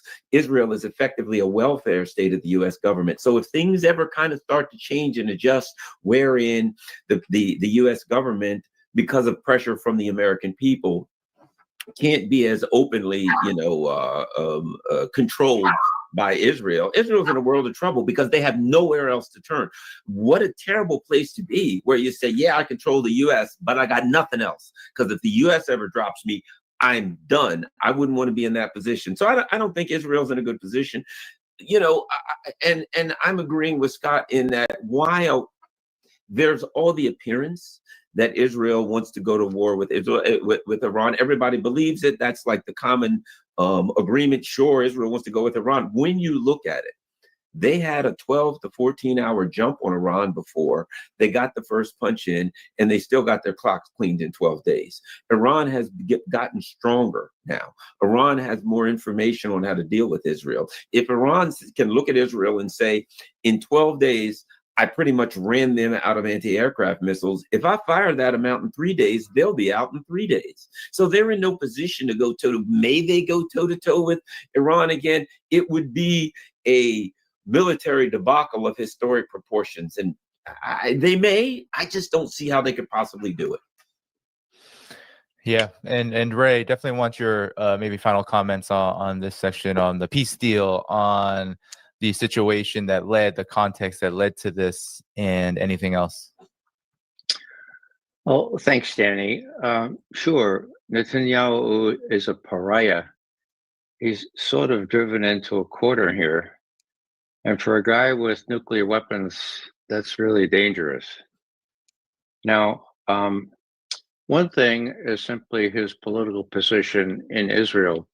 There is a prison with a bridal suite all prepared for Netanyahu and his wife. What happens if there is peace? Well, most people tell me that he ends up there in prison. Now, this is the kind of guy who does genocide. Do not blanch before the term. This is the kind of guy who does forced starvation, okay? And by extension, Trump supports both. Now, let's say Netanyahu, in extremis, decides to brandish a nuclear weapon vis-a-vis Iran on the spurious claim that Iran is very, very close to a nuclear weapon. What is Trump going to do? Well, I don't know what Bibi Netanyahu has on Trump, but I suspect strongly that he also has a lot of blackmail material, Epstein and so forth. And that also, with a person like Trump, who also supports genocide and forced starvation, well, it looks like they're bound at the hip. So that's what creates for me a unknowable, really, really dangerous situation now. Hopefully, the latest trends with the Russian and the Chinese coming in and support big time for Iran, there's less likelihood that Israel will strike out.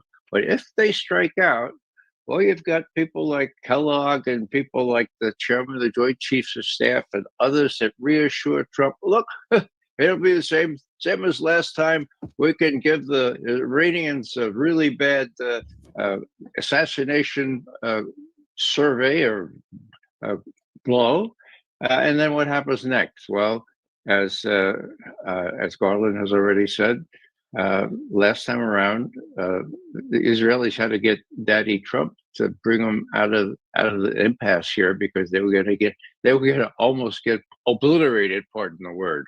So there's so many loose ends here that the only thing that I would leave people with is this is so volatile that American people need to make known that we don't want any part of genocide or forced starvation, or worse still, Netanyahu doing something partly for his own political and personal reasons and getting Trump to go along with it. Yeah, great points. And Scott, let's talk about Iran, actually, because there has been, I think, a lot of chaos around this particular question, with some even wondering if this ceasefire in Gaza is a prelude to focusing more on this front. of course, on Ben Shapiro's show, everyone's favorite Zionist commentator, Netanyahu, had this to say, basically selling war to especially those who support Donald Trump. Iran is developing now ballistic missiles that are intercontinental ballistic missiles for 8,000 kilometer range. What does that mean? They add another 3,000 kilometers, and they've got under their atomic guns, the New York City in target, Washington, Boston, Miami, Mar-a-Lago. All with a smile on his face as he talks about that.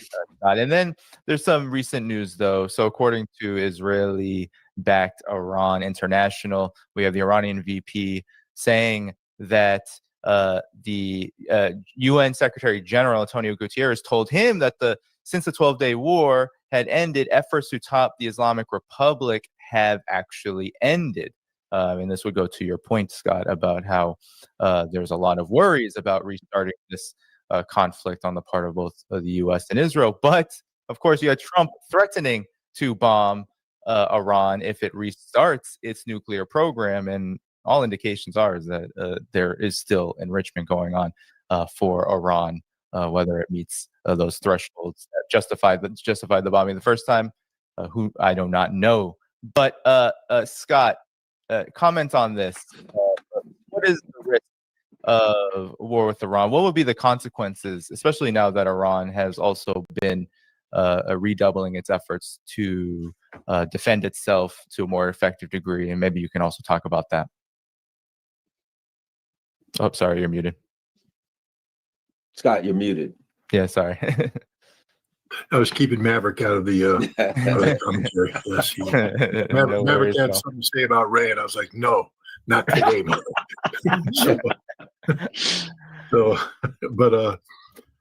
we'll start with something that needs to be said right off the bat. Iran is not pursuing a nuclear weapons. There is no nuclear weapons program in Iran.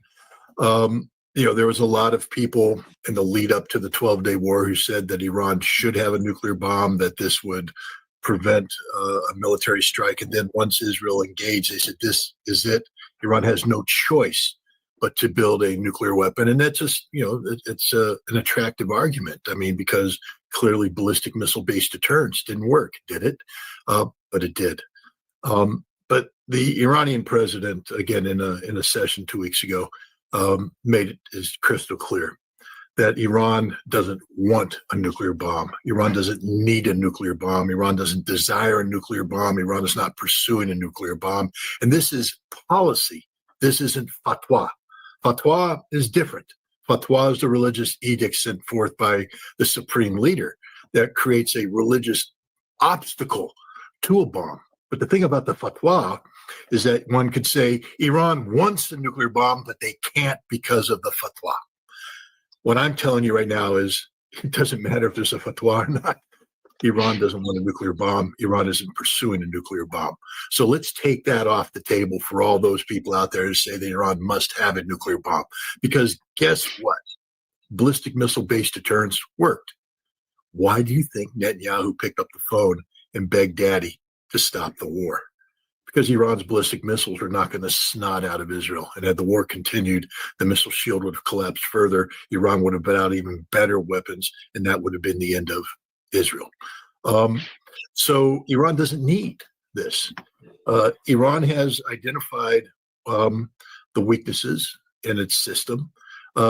Interestingly enough, based upon reports out of Iran, the notion that Israel knocked out Iran's air defense systems early on in the conflict appears to be a little far-fetched. What happened is that the Mossad set up these drone networks of covert operatives, using drones that were either supplied to Iran or built in a factory that the Israelis installed. They ran around in these little pickup truck type contraptions, and they were hitting Iranian air defense systems and taking them out. And it appears that the Iranians, once they realized that this was happening, they pulled their air defense back. to preserve as much of their infrastructure as possible because they didn't have a solution to the drone problem yet. But now the drones are over. The hundreds of Mossad agents that were doing this, many of them were foreigners. They're dead, hung by the neck until dead. And the drone factories have been identified, dismantled. Israel doesn't get to play that game again. And now the air defense systems that were withdrawn, not destroyed, are in place, and they're being reinforced by, it appears, by more air defense systems being brought in from Russia, from China, a truly integrated air defense system. This is new. And the Israelis would have to confront this. Russia has, there was a deal where Russia was going to provide advanced MiG-29 aircraft and Su-35 aircraft. The delivery of that was going to begin sometime in 1926 to 29. Well, today, advanced MiG-29s are flying over Tehran. These aren't export versions. The Russians basically took frontline Russian fighters and gave them to the Iranians to fill that gap, while Russia is resolving the issue of getting the Iranians spun up on the Su-35s. But there are now aircraft defending Iranian airspace. That wasn't the case during the 12 days. Israel was able to fly through Syria into Azerbaijan and into the Caspian Sea and bomb Tehran, Parchan, and other industrial targets from the unprotected east. Not going to happen again. That gap's been filled. The Iron Dome still doesn't work. There's no upgrade you can do. There's no, there's no technician. You can't call the IT specialist, come in and say, "Hey, let's run the most current version. We need Iron Dome 3.2." No, you got what you got, and it doesn't work.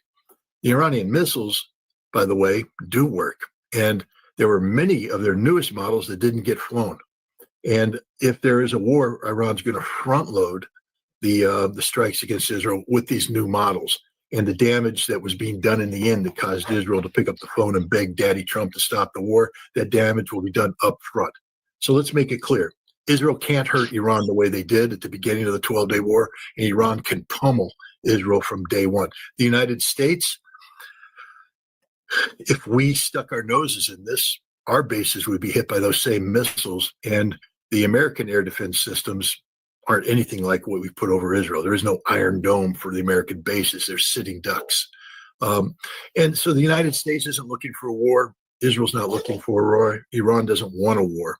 So I'm confident that this war, this Iranian-Israeli conflict can be avoided. The big question here is Iran's nuclear program. But one thing's for certain. Iran will never enter into negotiations staring down the barrel of a gun. They've made that clear. If they are going to enter into negotiations, the military aspect has to be taken, meaning the threat of military action has to be taken off the table. Iran is also probably going to demand for some sort of sanctions relief to get back to the JCPOA. So this Security Council action needs to be reversed. Europe needs to get on board. And I think Iran is holding some cards now because there's no military threat that can work. And Iran does have the support of Russia and China. And the longer this goes on, the stronger Iran gets. I will also say something that came out of the meeting 2 weeks ago, the 60% enriched uranium. I viewed this as as making Iran a nuclear threshold state. And logically it does. It's just a very short enrichment process using advanced centrifuges that Iran possesses to turn 60% into weapons-grade uranium. And if you listen to the statements made by many people in Iran, including people close to the supreme leader, people in parliament, former officials, they said that Iran has everything it needs for a nuclear weapon but the political decision. But what the Iranian president said is that political decision will never be made, because Iran doesn't want a nuclear bomb. There are people in Iran, just like there are people in the chatter sphere, who say Iran must have it. But the political leadership has been consistent. Iran doesn't want a bomb, doesn't need a bomb, will not pursue a bomb. And this is independent of the religious aspect of it. The 60%, then you say, why do you have it? Well, the reason why Iran went to 60% is because Israel took out the Natanz facility. People may have forgotten about the Israeli sabotage that destroyed 4,000 centrifuges in Natanz.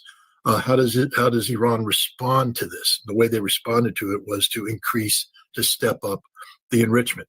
The 60% enriched uranium, yes, is one step away from, being enriched in the weapons grade, but it's also could be diluted instantly. I mean, this 60% could be brought down to 3.5% with absolutely no problem whatsoever. It can go away tomorrow if sanctions are lifted, if a deal could be made. So it's a chip that's out there, but it doesn't position Iran to be a nuclear threshold state, because Iran has basically said that's just something we're not going to do. So I don't think the 60% uranium is now the same level of threat and concern that it was psychologically beforehand, because there's a lot more clarity today about why Iran went to 60% and how quickly Iran is willing to get rid of that 60%, and the fact that Iran isn't pursuing a nuclear bomb, doesn't want to pursue a nuclear bomb, believes that they absolutely no need for a nuclear bomb. Iran's secured by its conventional ballistic missile force. That's all they need to worry about. Scott, quickly, before I get to Ray, because he's holding up something I definitely want him to show. I wanted to ask you about the Russia and China military support in particular, because some have messaged me actually saying, oh, will Iran confront the same problems, let's say, a Ukraine confronts when it's handed military equipment like air defense systems? What's your thoughts on that as a weapons inspector?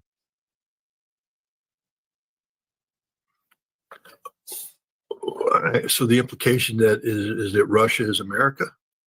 Oh, no, the implication is that Iran may have difficulties incorporating military technology, integrated, etc. Integrated, yeah. First of all, what are they integrating? This isn't Soviet era air defense. I mean, the Iranians have some of that, but the Iranians have built a lot of their own indigenous air defense. They have an Iranian architecture. And I believe that this Iranian architecture was designed to plug in and plug out Russian and Chinese capabilities. So I think the system's been built with the idea of integrating Russian systems in mind. And Iranian engineers are in Russia. I would imagine that if you went to some of the institutes in Russia that are, linked to command and control, air defense, integration, and all that, you'll see that there's some Iranians walking around there. And I think if you travel the streets of Tehran, you'll see some Russians, in hotels that are being driven back and forth to the Iranian, Air Force headquarters. I think the Russians and the Iranians are working very closely on this. They have now, ratified that security agreement that wasn't ratified. I was like, where were the Russians? Well, Iran had to ratify it. Iran didn't. They did now. The deal's in place. The Russians are living up to their obligation. And the proof is that Russia accelerated delivery of advanced MiG-29s. These aren't export models. This isn't stuff Russia said, oh, wait till it comes off the production line.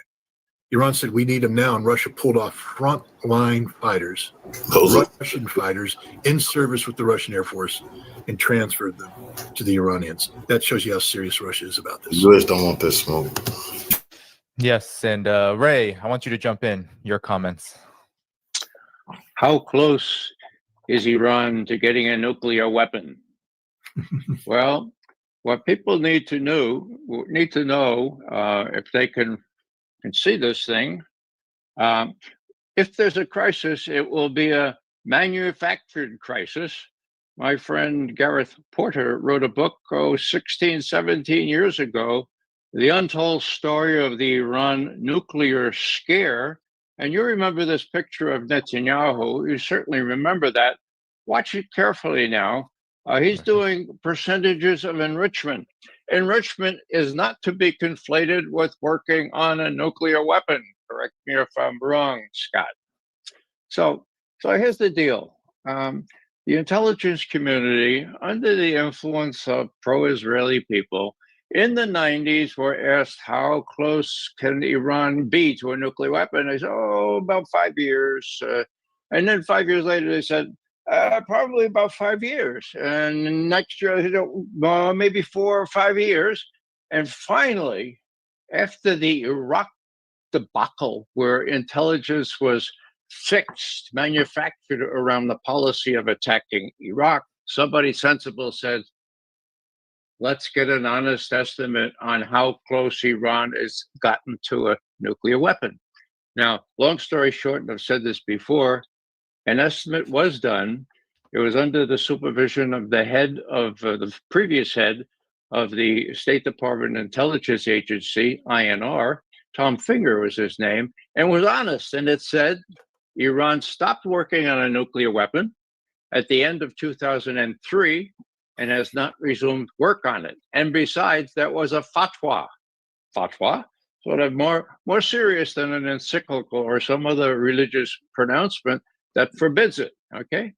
Now, as recently as March of this year, Tulsi Gabbard reiterated that judgment and reiterated the fact that the Supreme Leader gives no indication that he's going to reverse himself on the fatwa.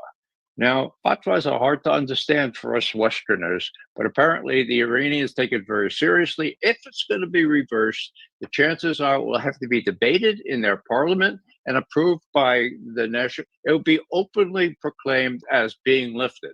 It hasn't been lifted.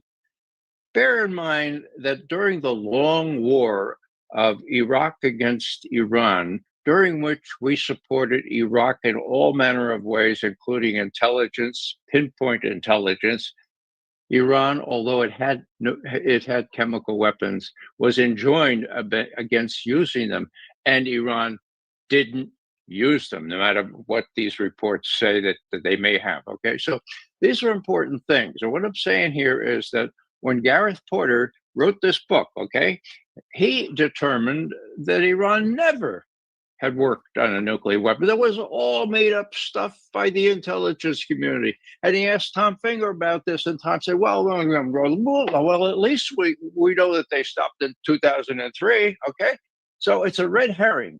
And the big thing that American audience should take away from this is they're trying to confuse you. Here it is, 70% enrichment.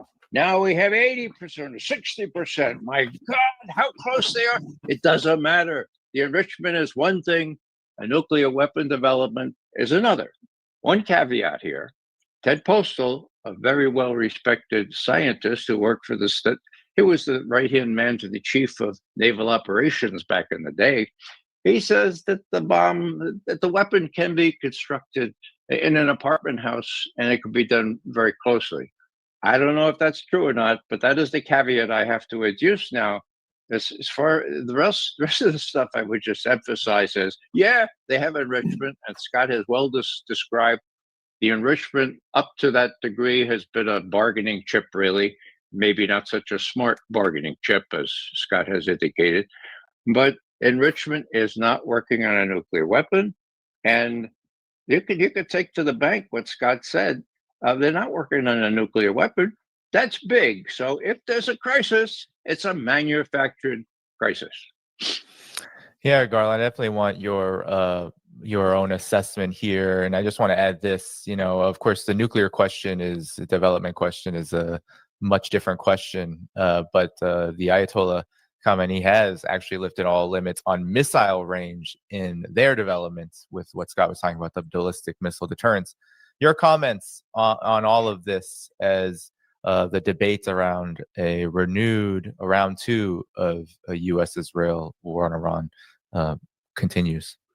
Well, I'll put it like this. Iran has nuclear missiles in the same way that Iraq had weapons of mass destruction, in the same way that Venezuela is, that President Maduro is the El Chapo of Venezuela. They're all simply lies cooked up by the U.S. empire so they can attack a country. And it's not an accident. The last I heard, I think Iran has the fourth or fifth largest oil reserve in the country, and Venezuela has number 1.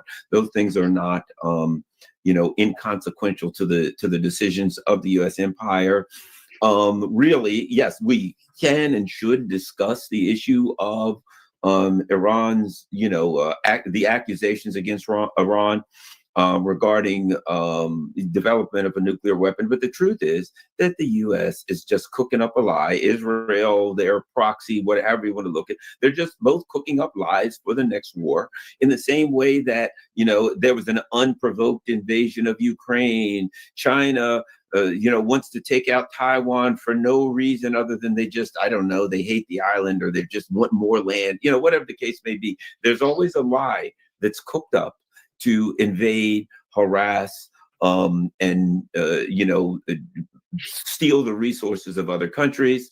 So now that's all that is. That's all this is. Part of it could be they want to kind of back away from the Palestinian issue because they want to go steal all the oil in Venezuela. So they've got their war over there they want to start. But the truth is, it's interesting because there was a time when Donald Trump was, reminding everyone and getting heat, so-called heat from the mainstream, media and the mainstream politics, because he was saying out loud, George Bush cooked up a lie. George Bush lied us in a war. And now he has become George W. Bush. And now the same lies of weapons of mass destruction are being used for Iran. The same lies of drug dealing, they're being used for Venezuela. So in reality, we now see it wasn't George W. Bush. Let's not forget all the lies under Obama about Libya and Muammar Gaddafi. It wasn't Bush. It wasn't Obama. It wasn't Trump. And it was in that they are expressions of the U.S. empire. But that's all we have going on now. It has nothing to do with if it actually had anything to do, if U.S. foreign policy against Iran had anything to do with nuclear weapons or the development of nuclear weapons, this would be really easy to resolve. But since it doesn't, there's no way to resolve a lie.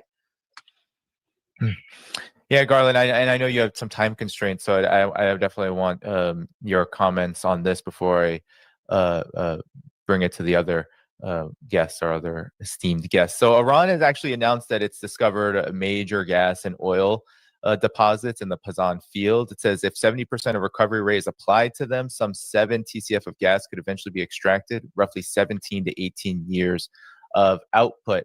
Now we know Iran's independence is one of the reasons why there is always ongoing hostilities toward it. What do you make of this development, and how do you see if the war against Iran is not going to continue now? Do you see it happening in the near future? Oh, is that me? Yeah, to you, because well, I'll put it like this. I'm sorry. I think the plan is there. The plan is if they don't attack Iran now, maybe they go take out Venezuela and they get all of their oil, and that makes them more powerful. They can now control the oil market a little bit more. They can resolve some of our economic issues by, stealing all the oil and selling it. I think that's the plan. But I think any long-term U.S. plans are going to run into reality in that they're facing a catastrophic defeat in Ukraine. And there's no way to cheat that. There's no way to get out from under that. And the defeat in Ukraine will change the ground under the U.S. hegemony around the world. And so I think that they're trying to do some things and hold off the defeat in Ukraine. So the question is, how soon does this catastrophic defeat in Ukraine manifest itself? Because when that happens, NATO falls apart, which NATO is, has one foot in the grave and the other on a patch of ice right now, as France's political situation is falling. So I think these things are inextricably tied to the defeat of NATO and the U.S. in Ukraine and the, afterwards, the way the world reacts to that. Yeah, Scott, your comments. Are you there? Oh, sorry. I thought you were muted. Oh, there you go. I'm not muted. The dogs are cooperating for the moment. About Iran's oil discovery. The discovery, and if there isn't aims for a war right now, do you see it coming in the near future? No,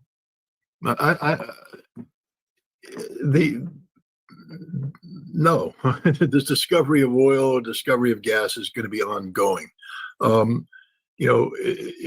This isn't a game changer. It gives Iran, more reserves. It gives Iran, potential to, extract, exploit, make money. But this doesn't change the strategic balance in the Middle East. any way any more than say Israel's discovery of of the Leviathan gas fields off of its coast dramatically changed things. People will be discovering oil reserves and gas reserves for many years to come, and we're not going to go to war because of that.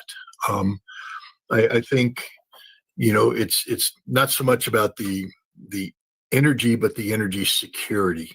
How do we guarantee that these resources that the nations in the Middle East have can be brought to market in predictable, sustainable fashion? And this is where a multipolar world starts to dictate. This is no longer about the Carter Doctrine, where the United States is guaranteeing the security of the region through its military force. Though that ship has sailed. This is about engendering stability, not just military stability, but economic stability. Get to bring in these supply chains. The best way to guarantee that oil and gas flow is to guarantee that economies function. Look what happened to energy security during the pandemic when economies shut down. I mean, we saw oil get flipped where normally you have to pay money for people to store your oil. The people storing oil, they couldn't get rid of it. It was just it was done because there wasn't a demand for it. The world needs to keep demand going, and demand is diminished by conflict. And so I think actually the discovery of energy actually creates the potential in a multipolar world, which is where we're transitioning to for less war, not more war. Yeah, and Ray, your final comments on this before we move on. Well, I just say that I remember 20 years ago there were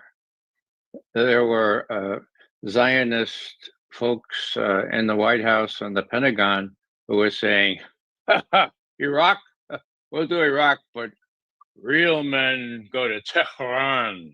Okay. Now, luckily, all those Zionists have gone. Wrong. They're still around. My God.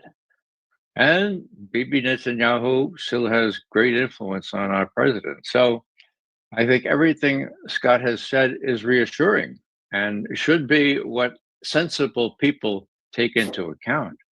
But I fear, as adolescents say these days, and I'm talking about my grandchildren, Putin is not okay. He's not okay.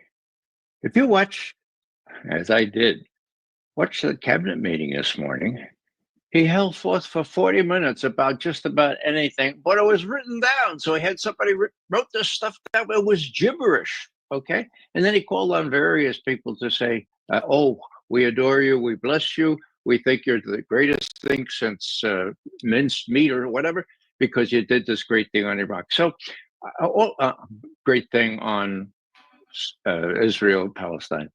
Now, so what am I saying? I'm saying Putin's looking at this, as is Xi Jinping, and they're saying, my God, he really is not okay, okay? So what are we going to do? My God, well, don't piss him off, for God's sake. He has his fingers on the codes. See if you can play along with him. Maybe he'll be sensible. Maybe people like Witkoff and others will prevail. So all I'm saying is that those Zionists that were around before Iraq were more than 50% responsible, in my view, in retrospect, for the attack on Iraq. They're still around. They've done some other stuff like Libya and Lebanon and Syria and all that stuff, but they haven't done Iran yet, and they're out to do it. And do we have the power to do it? Oh, of course, we're the USA America. Okay, so that's my only caveat on that. I've probably said enough.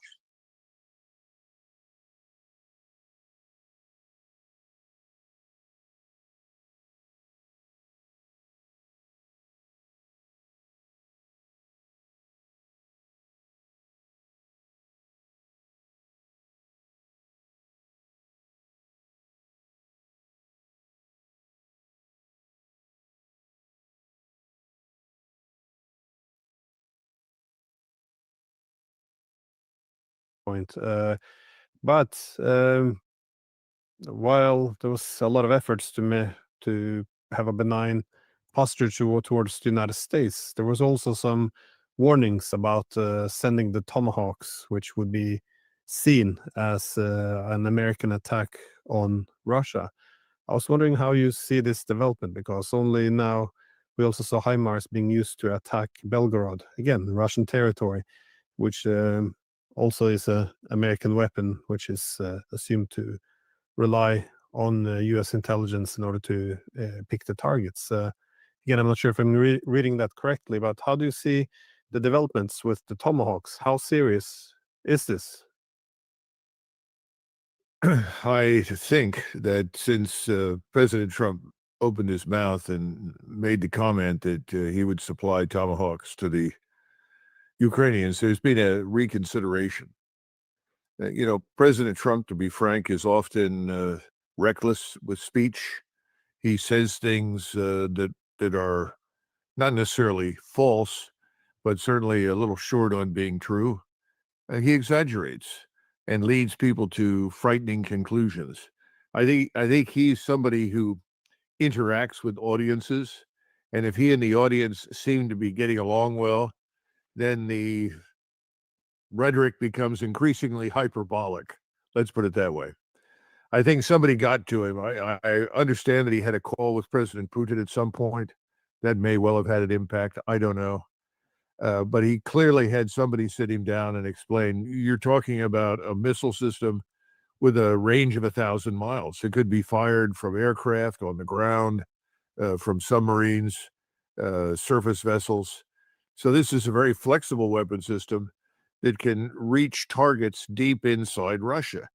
And we know from experience with the Ukrainians that if you give them these weapons, they will happily attack Russian civilians and civilian infrastructure. I think once that was made clear to him in the Oval Office, he subsequently said, well, we need to know what they want to do with the Tomahawk and where they want to shoot it and so forth and so on. I have the feeling that he's going to back away from that. It may even go away, because I think he recognizes that this is a bridge too far for us. He doesn't want a war with Russia. Remember, when they began talking, that is the Russians and the Americans in Saudi Arabia, they had a very good meeting, but the meeting was focused on normalizing relations between Russia and the United States. If you listen carefully to President Putin, he frequently mentions the areas where he would like to see a resumption of normal trade. And I think President Trump privately feels the same way. Unfortunately, Trump's got himself into a lot of trouble in Ukraine.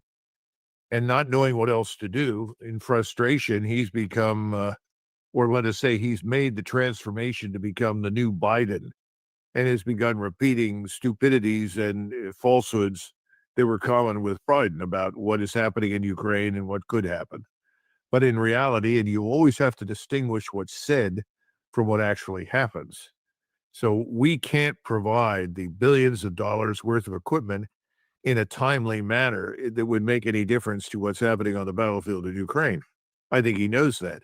The Tomahawk system is sort of a last gasp effort to try and hand something to the Ukrainians that'll make a difference. Well, they're not going to make a difference.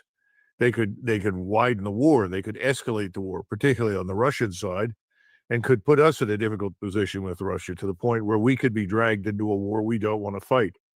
I think he's figured that out. So my expectation is that the Tomahawk stupidity, it really is a stupid idea, will vanish, will go away. It'll be quietly forgotten. How are you assessing the Europeans here, though? Because, as I mentioned, there seems to be only contempt these days for Europe in Moscow. And in Europe, though, if you listen to the last speeches of von der Leyen, it's almost a call for war. It's we shouldn't shy away from retaliating against Russia, and you have a German Chancellor Merz arguing, they have to build this massive army to possibly fight Russia. You have people like Kaja Kallas, once made a point that it would be good if we defeat Russia so they can be broken up into smaller countries. Do you see this as being how are you assessing the Europeans? Is this panic or, well, obviously the panic, but do you see them actually wanting to go to war against Russia, or they're just pumping themselves up for domestic audience, American audience, or Russian audience? Well, you say Europeans. I prefer to say globalist leadership in places like France, Germany, and Great Britain. Starmer, Macron, and Merz are, let us say, graduates of the Soros school of globalism. They have been doing everything in their power. In fact, their predecessors did as well with Mrs. Merkel to open borders, create unrest and civil disturbance inside their own countries by inviting people in that could never possibly assimilate. In fact, there's a great deal of evidence they came to assimilate Europeans as opposed to the opposite. So I think that's part of their problem. They're desperate. They know that they've been discovered. Their sins are known publicly. Increasingly, people, particularly in Great Britain and France, I think, have come to terms with the reality that Russia is not coming. There is no massive Russian offensive into Europe, nor is there likely to be. And all they have to do is look at Slovakia, Hungary, and now the Czech Republic.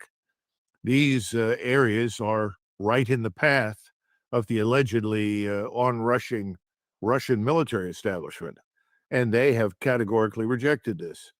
So I think I think the time now is one of desperation, and they want to cling to power. How do you cling to power? Well, you continue to insist on this great danger to the east, and you start spending money you don't really have in the hopes that you can pump up the economy, and you're going to do it with military production.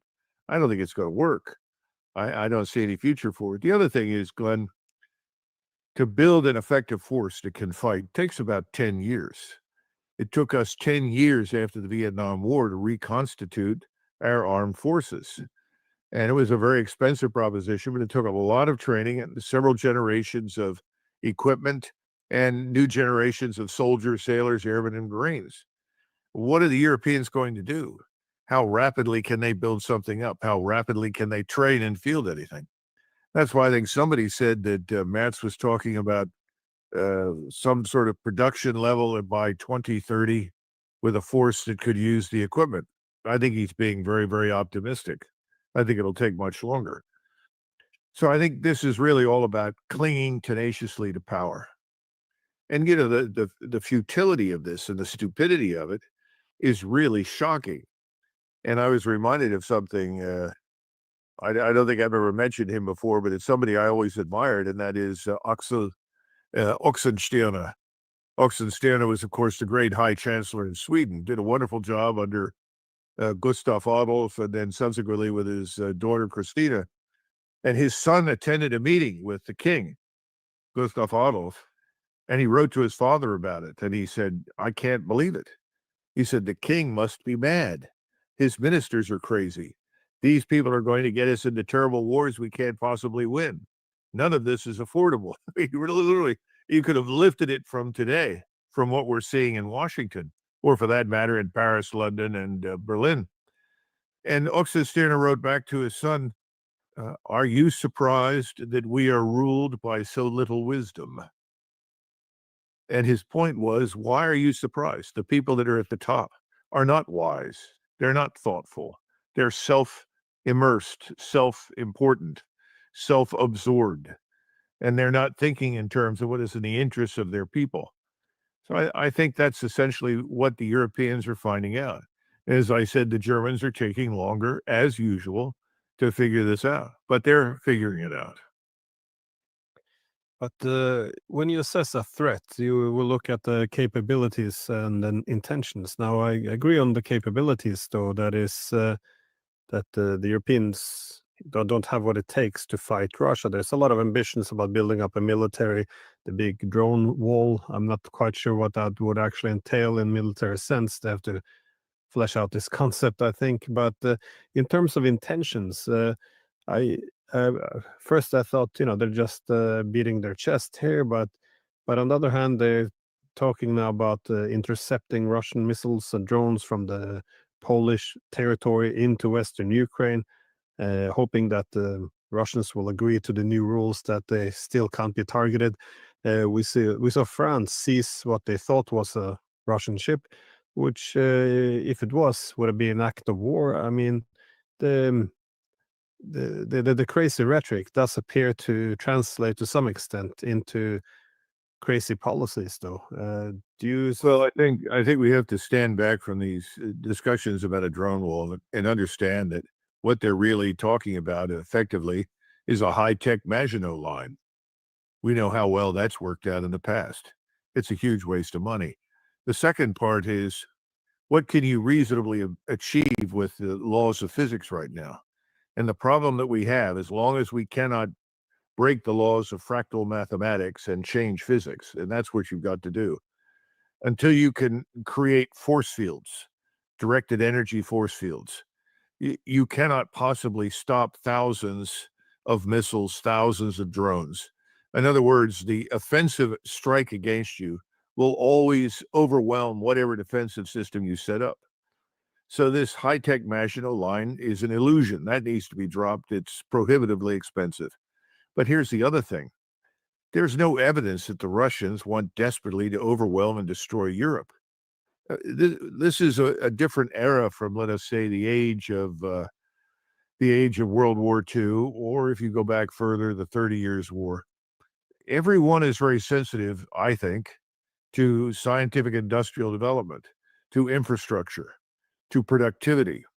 What's the point of fighting a war ostensibly for territory and people if you're going to destroy everything in the process? It doesn't make a lot of sense. So I just don't see any evidence that the Russians want to put their own infrastructure at risk, let alone destroy everybody else's. So I think there's a lot of nonsense on the street right now, and people are searching for answers, but they're coming up, unfortunately, with the same old ones. We have the same problem here with the so-called Golden Dome. The Golden Dome is, a large money pit into which people will throw hundreds of billions of dollars. The only people interested in it are, of course, the defense industries. And obviously, there are universities with physics departments and elsewhere that are looking forward to many wonderful grants, all of which are being asked to solve a problem they can't possibly solve. So it's a waste of time, money, and resources. But look how appealing it is. So much so that, the supporters of President Trump, if you bring it up, they'll say, well, you're negative. You're just being negative. This is important for us. Well, it's important, but you can't achieve it. You can't build it. It won't work. That has a role to play. I think the Europeans and we are all in the same boat there. Yeah, the whole idea of Russia annexing Poland or marching on Paris, it's really lunatic stuff. I mean, it's quite extraordinary. This is what we're talking about. No one actually explains these ideas, like to what end, what would be the purpose, and also under what circumstances would the Russians want to have the resources to both the material as well as public support and from friendly countries to to occupy a country of 40 million people. Well, where not one single one wants to actually be under Russian rule. It's really beyond absurd. But I did want to ask you about the patience, which might be running thin in Moscow, because I get there's a more or increasing pressure within the Kremlin on the president that they think this might be going too slowly. I mean, you can Putin tried to not justify but explain it during the Valdai meeting. He was going through the numbers. This is how many people they're losing. They're losing more and more. They're able to recruit fewer and fewer. They can't replenish their losses. So this is just about math. Without soldiers, there won't be an army. Without an army, there won't be a war. But at the same time, the longer this war drags on, not only more casualties are inflicted, but also the more likely that the Europeans or others could be pulled in to a wider war. So some are asking, why not a decapitation strike? And I failed myself to answer that question properly, so I thought I would pass it on to you. Well, why do you think they haven't tried to do the same as, for example, the Americans tried to do against Iran? And I think we will try something similar, unfortunately, in Venezuela in the near future. But those kinds of strikes haven't turned out very well for us. We haven't been able to make them work. We tried to do that in Iraq several times. It did not work. So I think the whole notion of regime change based on a decapitation strike is an illusion. So the people that argue for that sort of thing, unless they're prepared to see all of Kiev vanish or vaporized in some sort of terrible cloud of fuel air explosive, I don't see that it makes much sense. I think we have to understand a couple of things about President Putin. By the way, I don't claim to be an expert on President Putin. I don't even claim to be an expert on Russia. But I think I can understand to some extent his preeminent concern. And from the very first moment, his preeminent concern was to avoid a war with the United States and NATO. He didn't want that.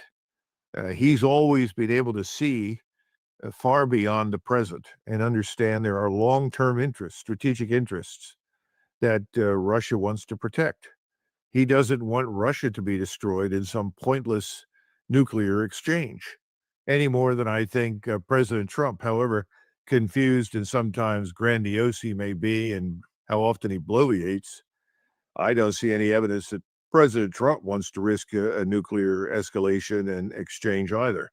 So I think if you understand that about President Putin, I think he said, we're going to win this, we're going to destroy this enemy, we're going to be successful, but we're not going to hand our potential opponents, our critics, our enemies on a silver platter an excuse to intervene in this against us, to rush in and say, see, the evil Russians are now marching at high speed towards Lvov in Western Ukraine.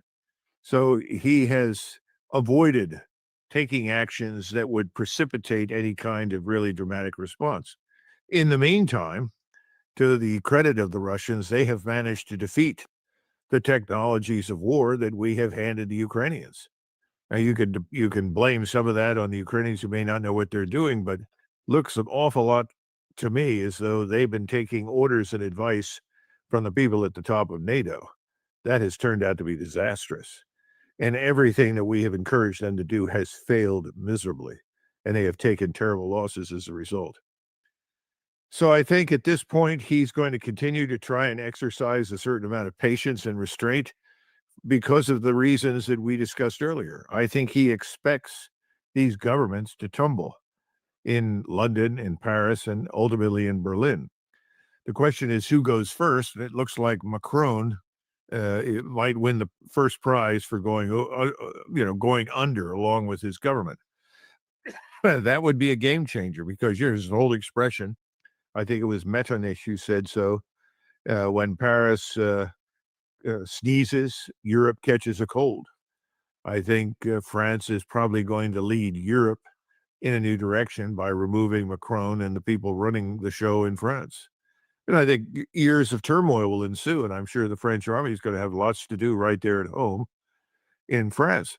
And, there's something else that we don't understand. Somebody pointed this out to me today, and I think they're right. The defense budget or the military budget for Algeria is larger than the military budget for France.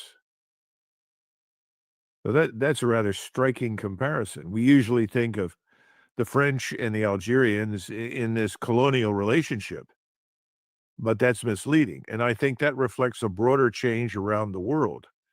At some point, all of these small states in Europe with Lilliputian armies are going to be seen as what they are, not terribly relevant. Yeah, this is Europe exhausting itself is at such a fast rate, not just economic, but militarily as well. It is quite shocking how quickly things are changing. But I also want to ask you about what you see happening on the battlefield in Ukraine, because I guess another thing about Putin at the Valdai meeting, he seemed very confident and a bit cheerful. I've never seen him, do this many jokes in one sitting. It was quite unusual. Again, he doesn't seem like someone who fears that Russia is on its last leg. On the contrary, you get also where the optimism grows in Russia, you also see from the Ukrainian leadership as well as from their Telegram channels that the pessimism is now setting in. What do you see happening on the front line, though, and how critical do you think it could be? I think the Ukrainian forces have been deteriorating and decaying now for many months.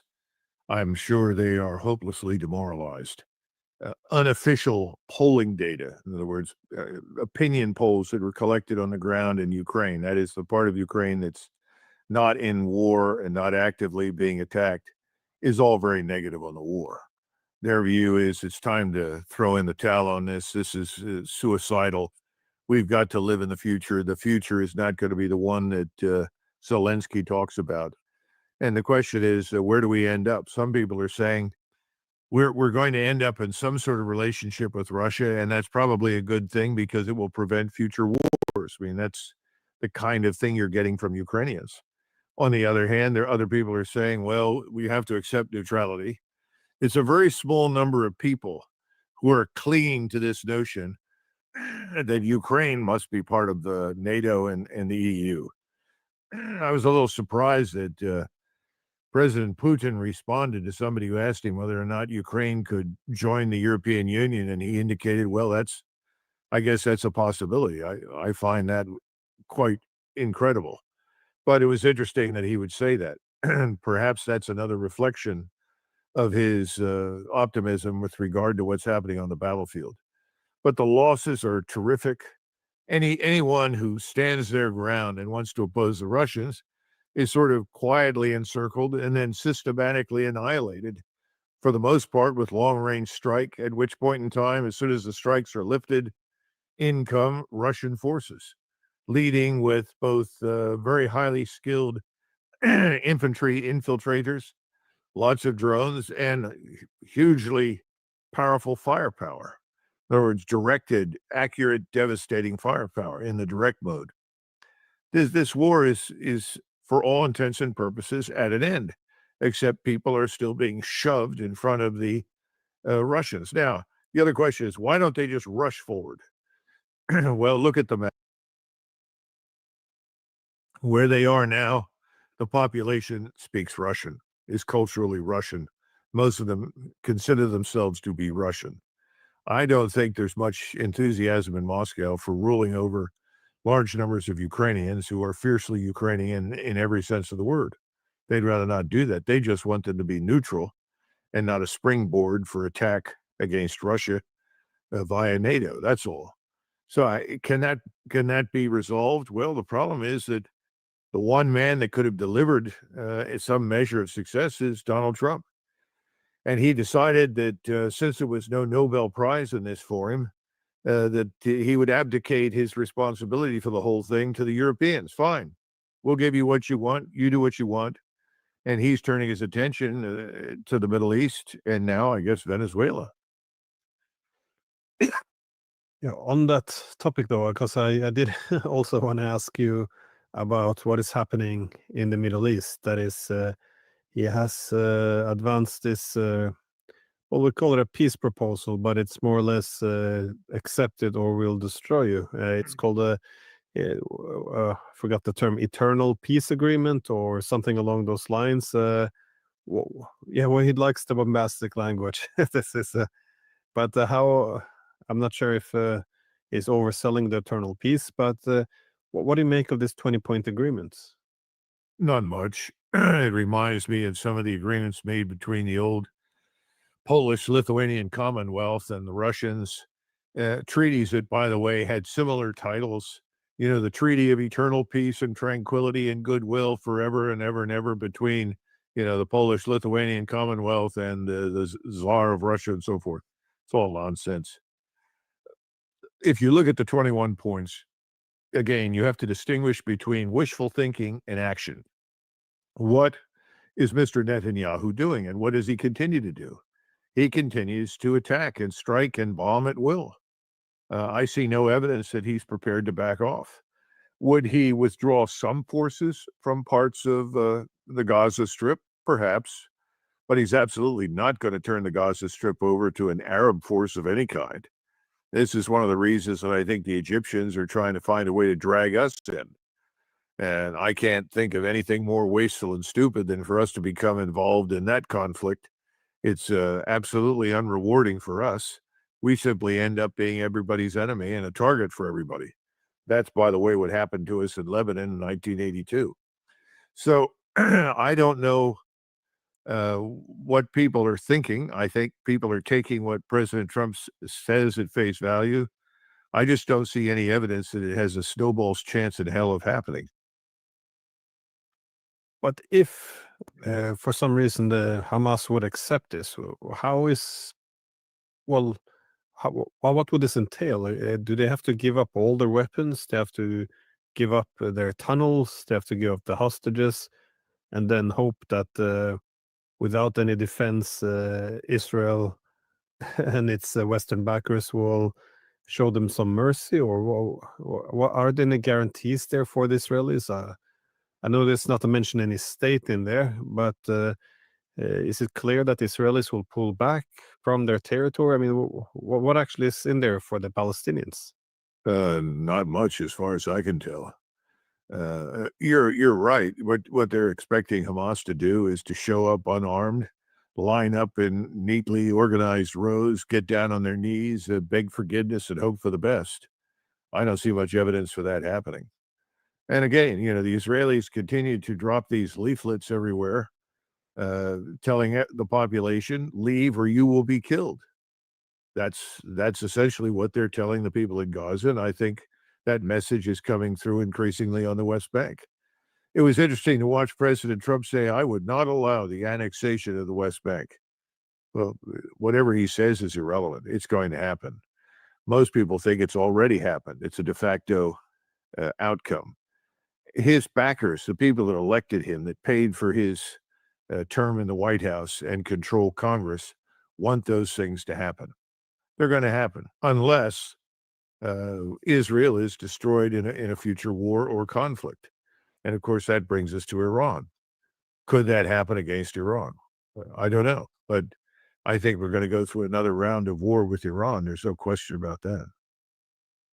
Well, Netanyahu recently gave a speech where he pointed out that Iran now poses a nuclear threat to the United States. And I know it's not a very original accusation to make, but Trump also warned of possible new strikes against Iran if it revives its nuclear work, which I guess undermines the former claim that he completely obliterated the nuclear program of Iran. But do you see a pathway to a war in the foreseeable future, though? Or because the Americans did move a lot of their weapon infrastructure, their weaponry, their refueling tankers, all of this down to the region, as you and I spoke about in the past.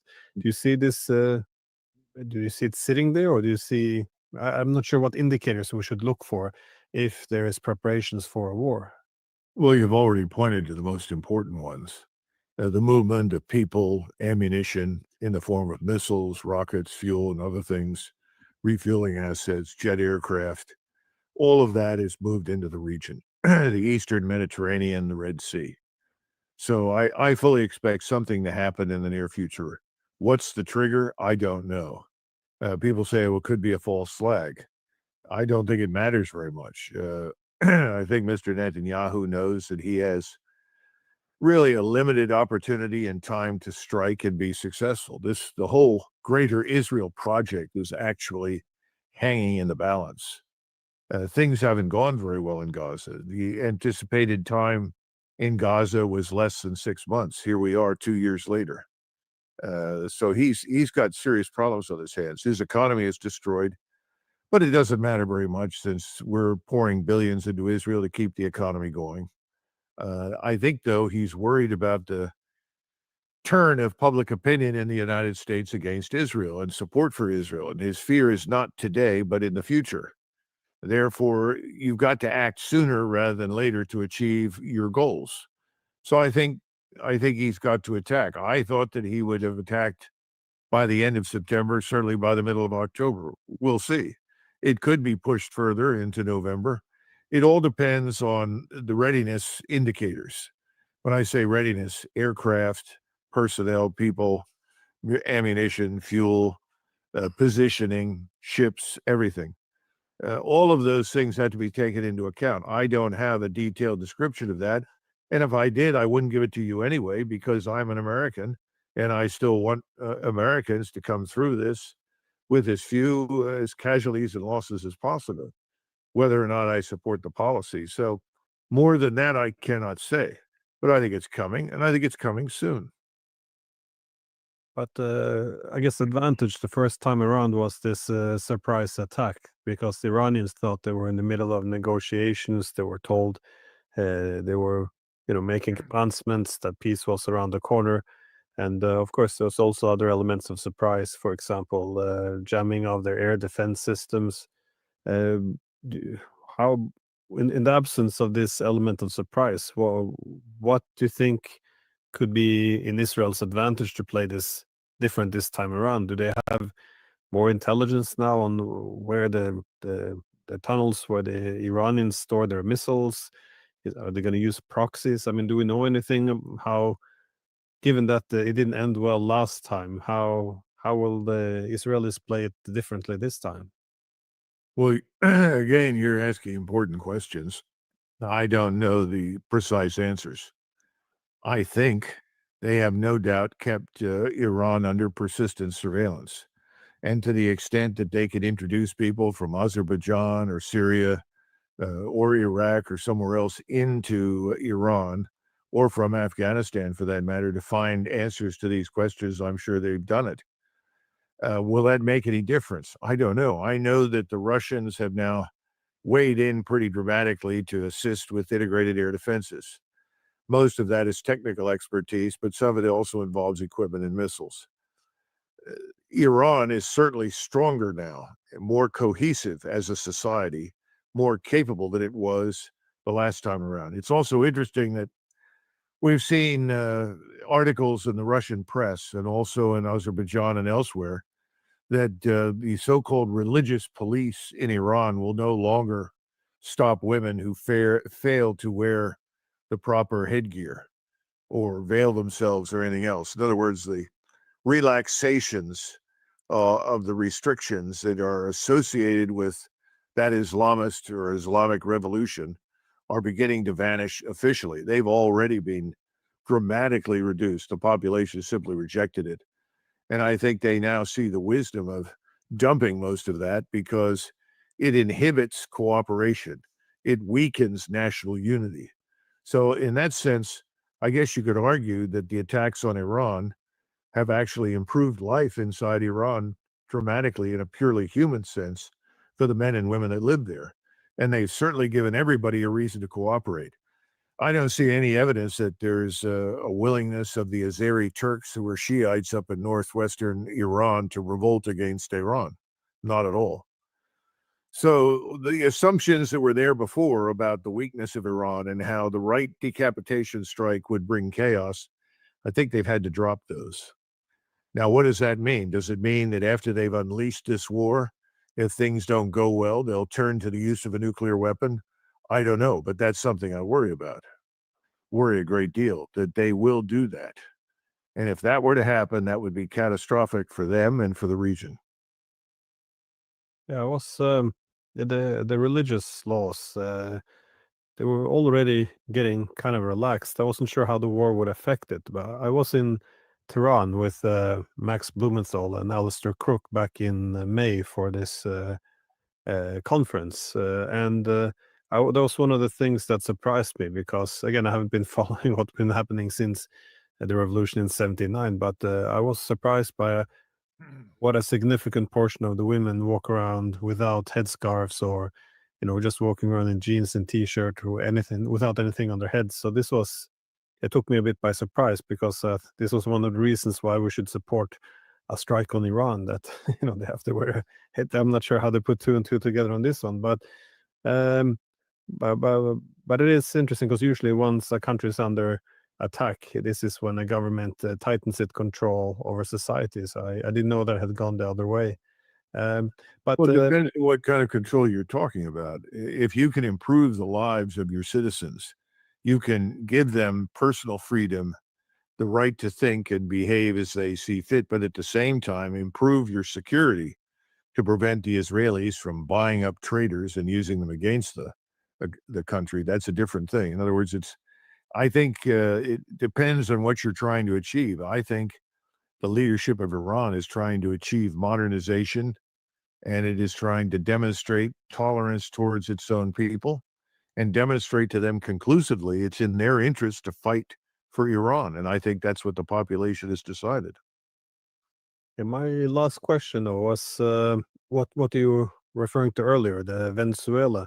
That is, many people around the world are watching this a bit perplexed. They see this small boats off the coast of Venezuela, pretty far away from the United States, being bombed, accused of being narco traffickers. We see the U.S. building up. I'm not sure if it's heavy, but at least building up military capabilities along the coast of Venezuela, which is seemingly not powerful enough for an invasion, but powerful enough for a decapitation strike. Again, I'm not a military man like yourself, so I would like to ask you how are you assessing the situation?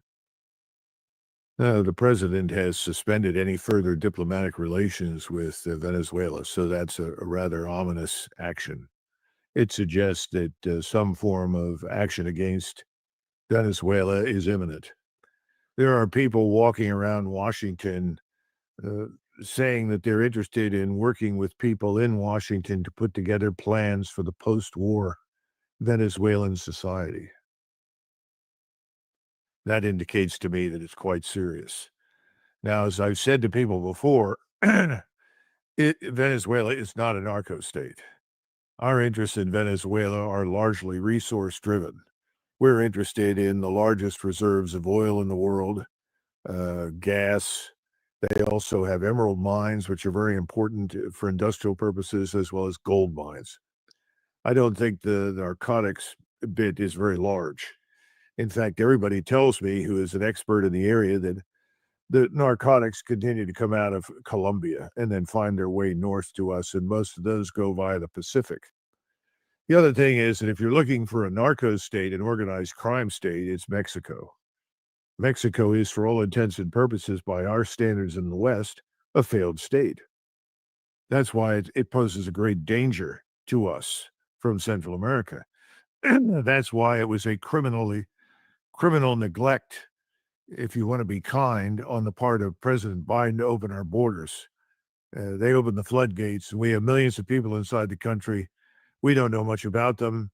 Many of them have committed terrible crimes. Now, of course, you have people out there saying, well, here's this lovely young woman, Laken Riley, who was brutally raped, murdered, whatever, by a Venezuelan criminal, and talked about the Venezuelan gangs.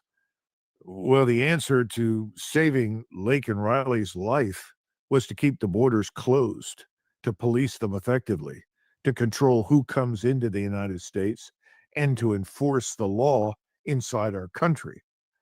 Bombing Venezuela, invading Venezuela is not going to be a solution to that problem.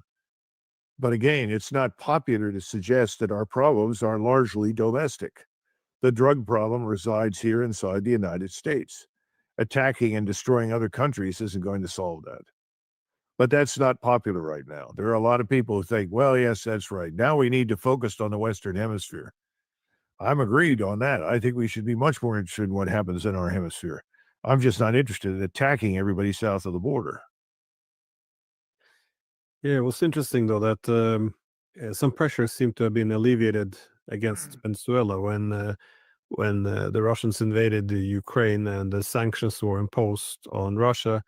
There was an effort to say, well, Venezuela's not so bad after all. Now we can work with them because we needed some other sources of oil. But now, of course, this is turned again, and they seem to be targeted. But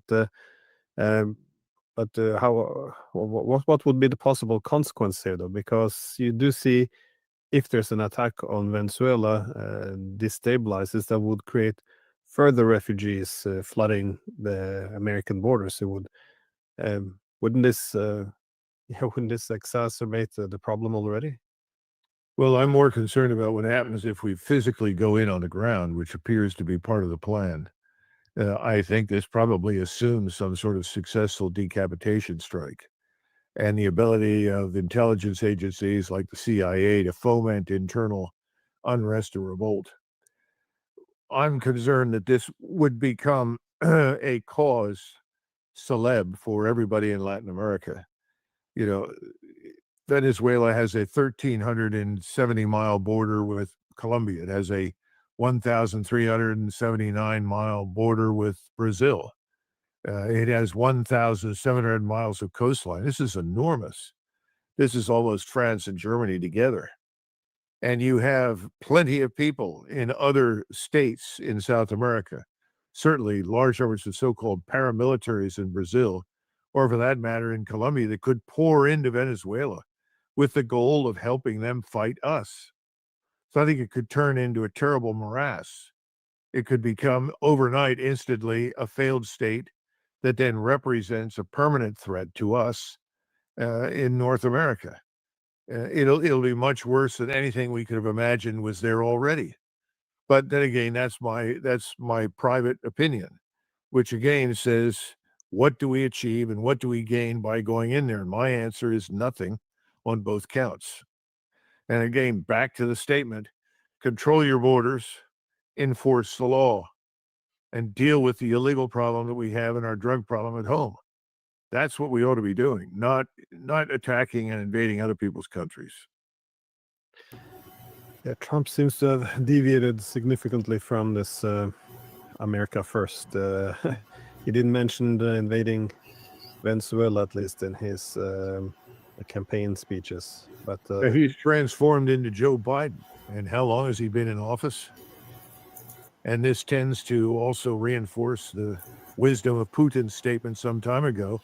He said, having dealt with many presidents, I find that at the end of the day, they all end up doing the same thing.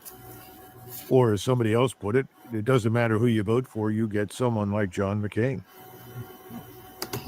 Well, Feel free. Follow me.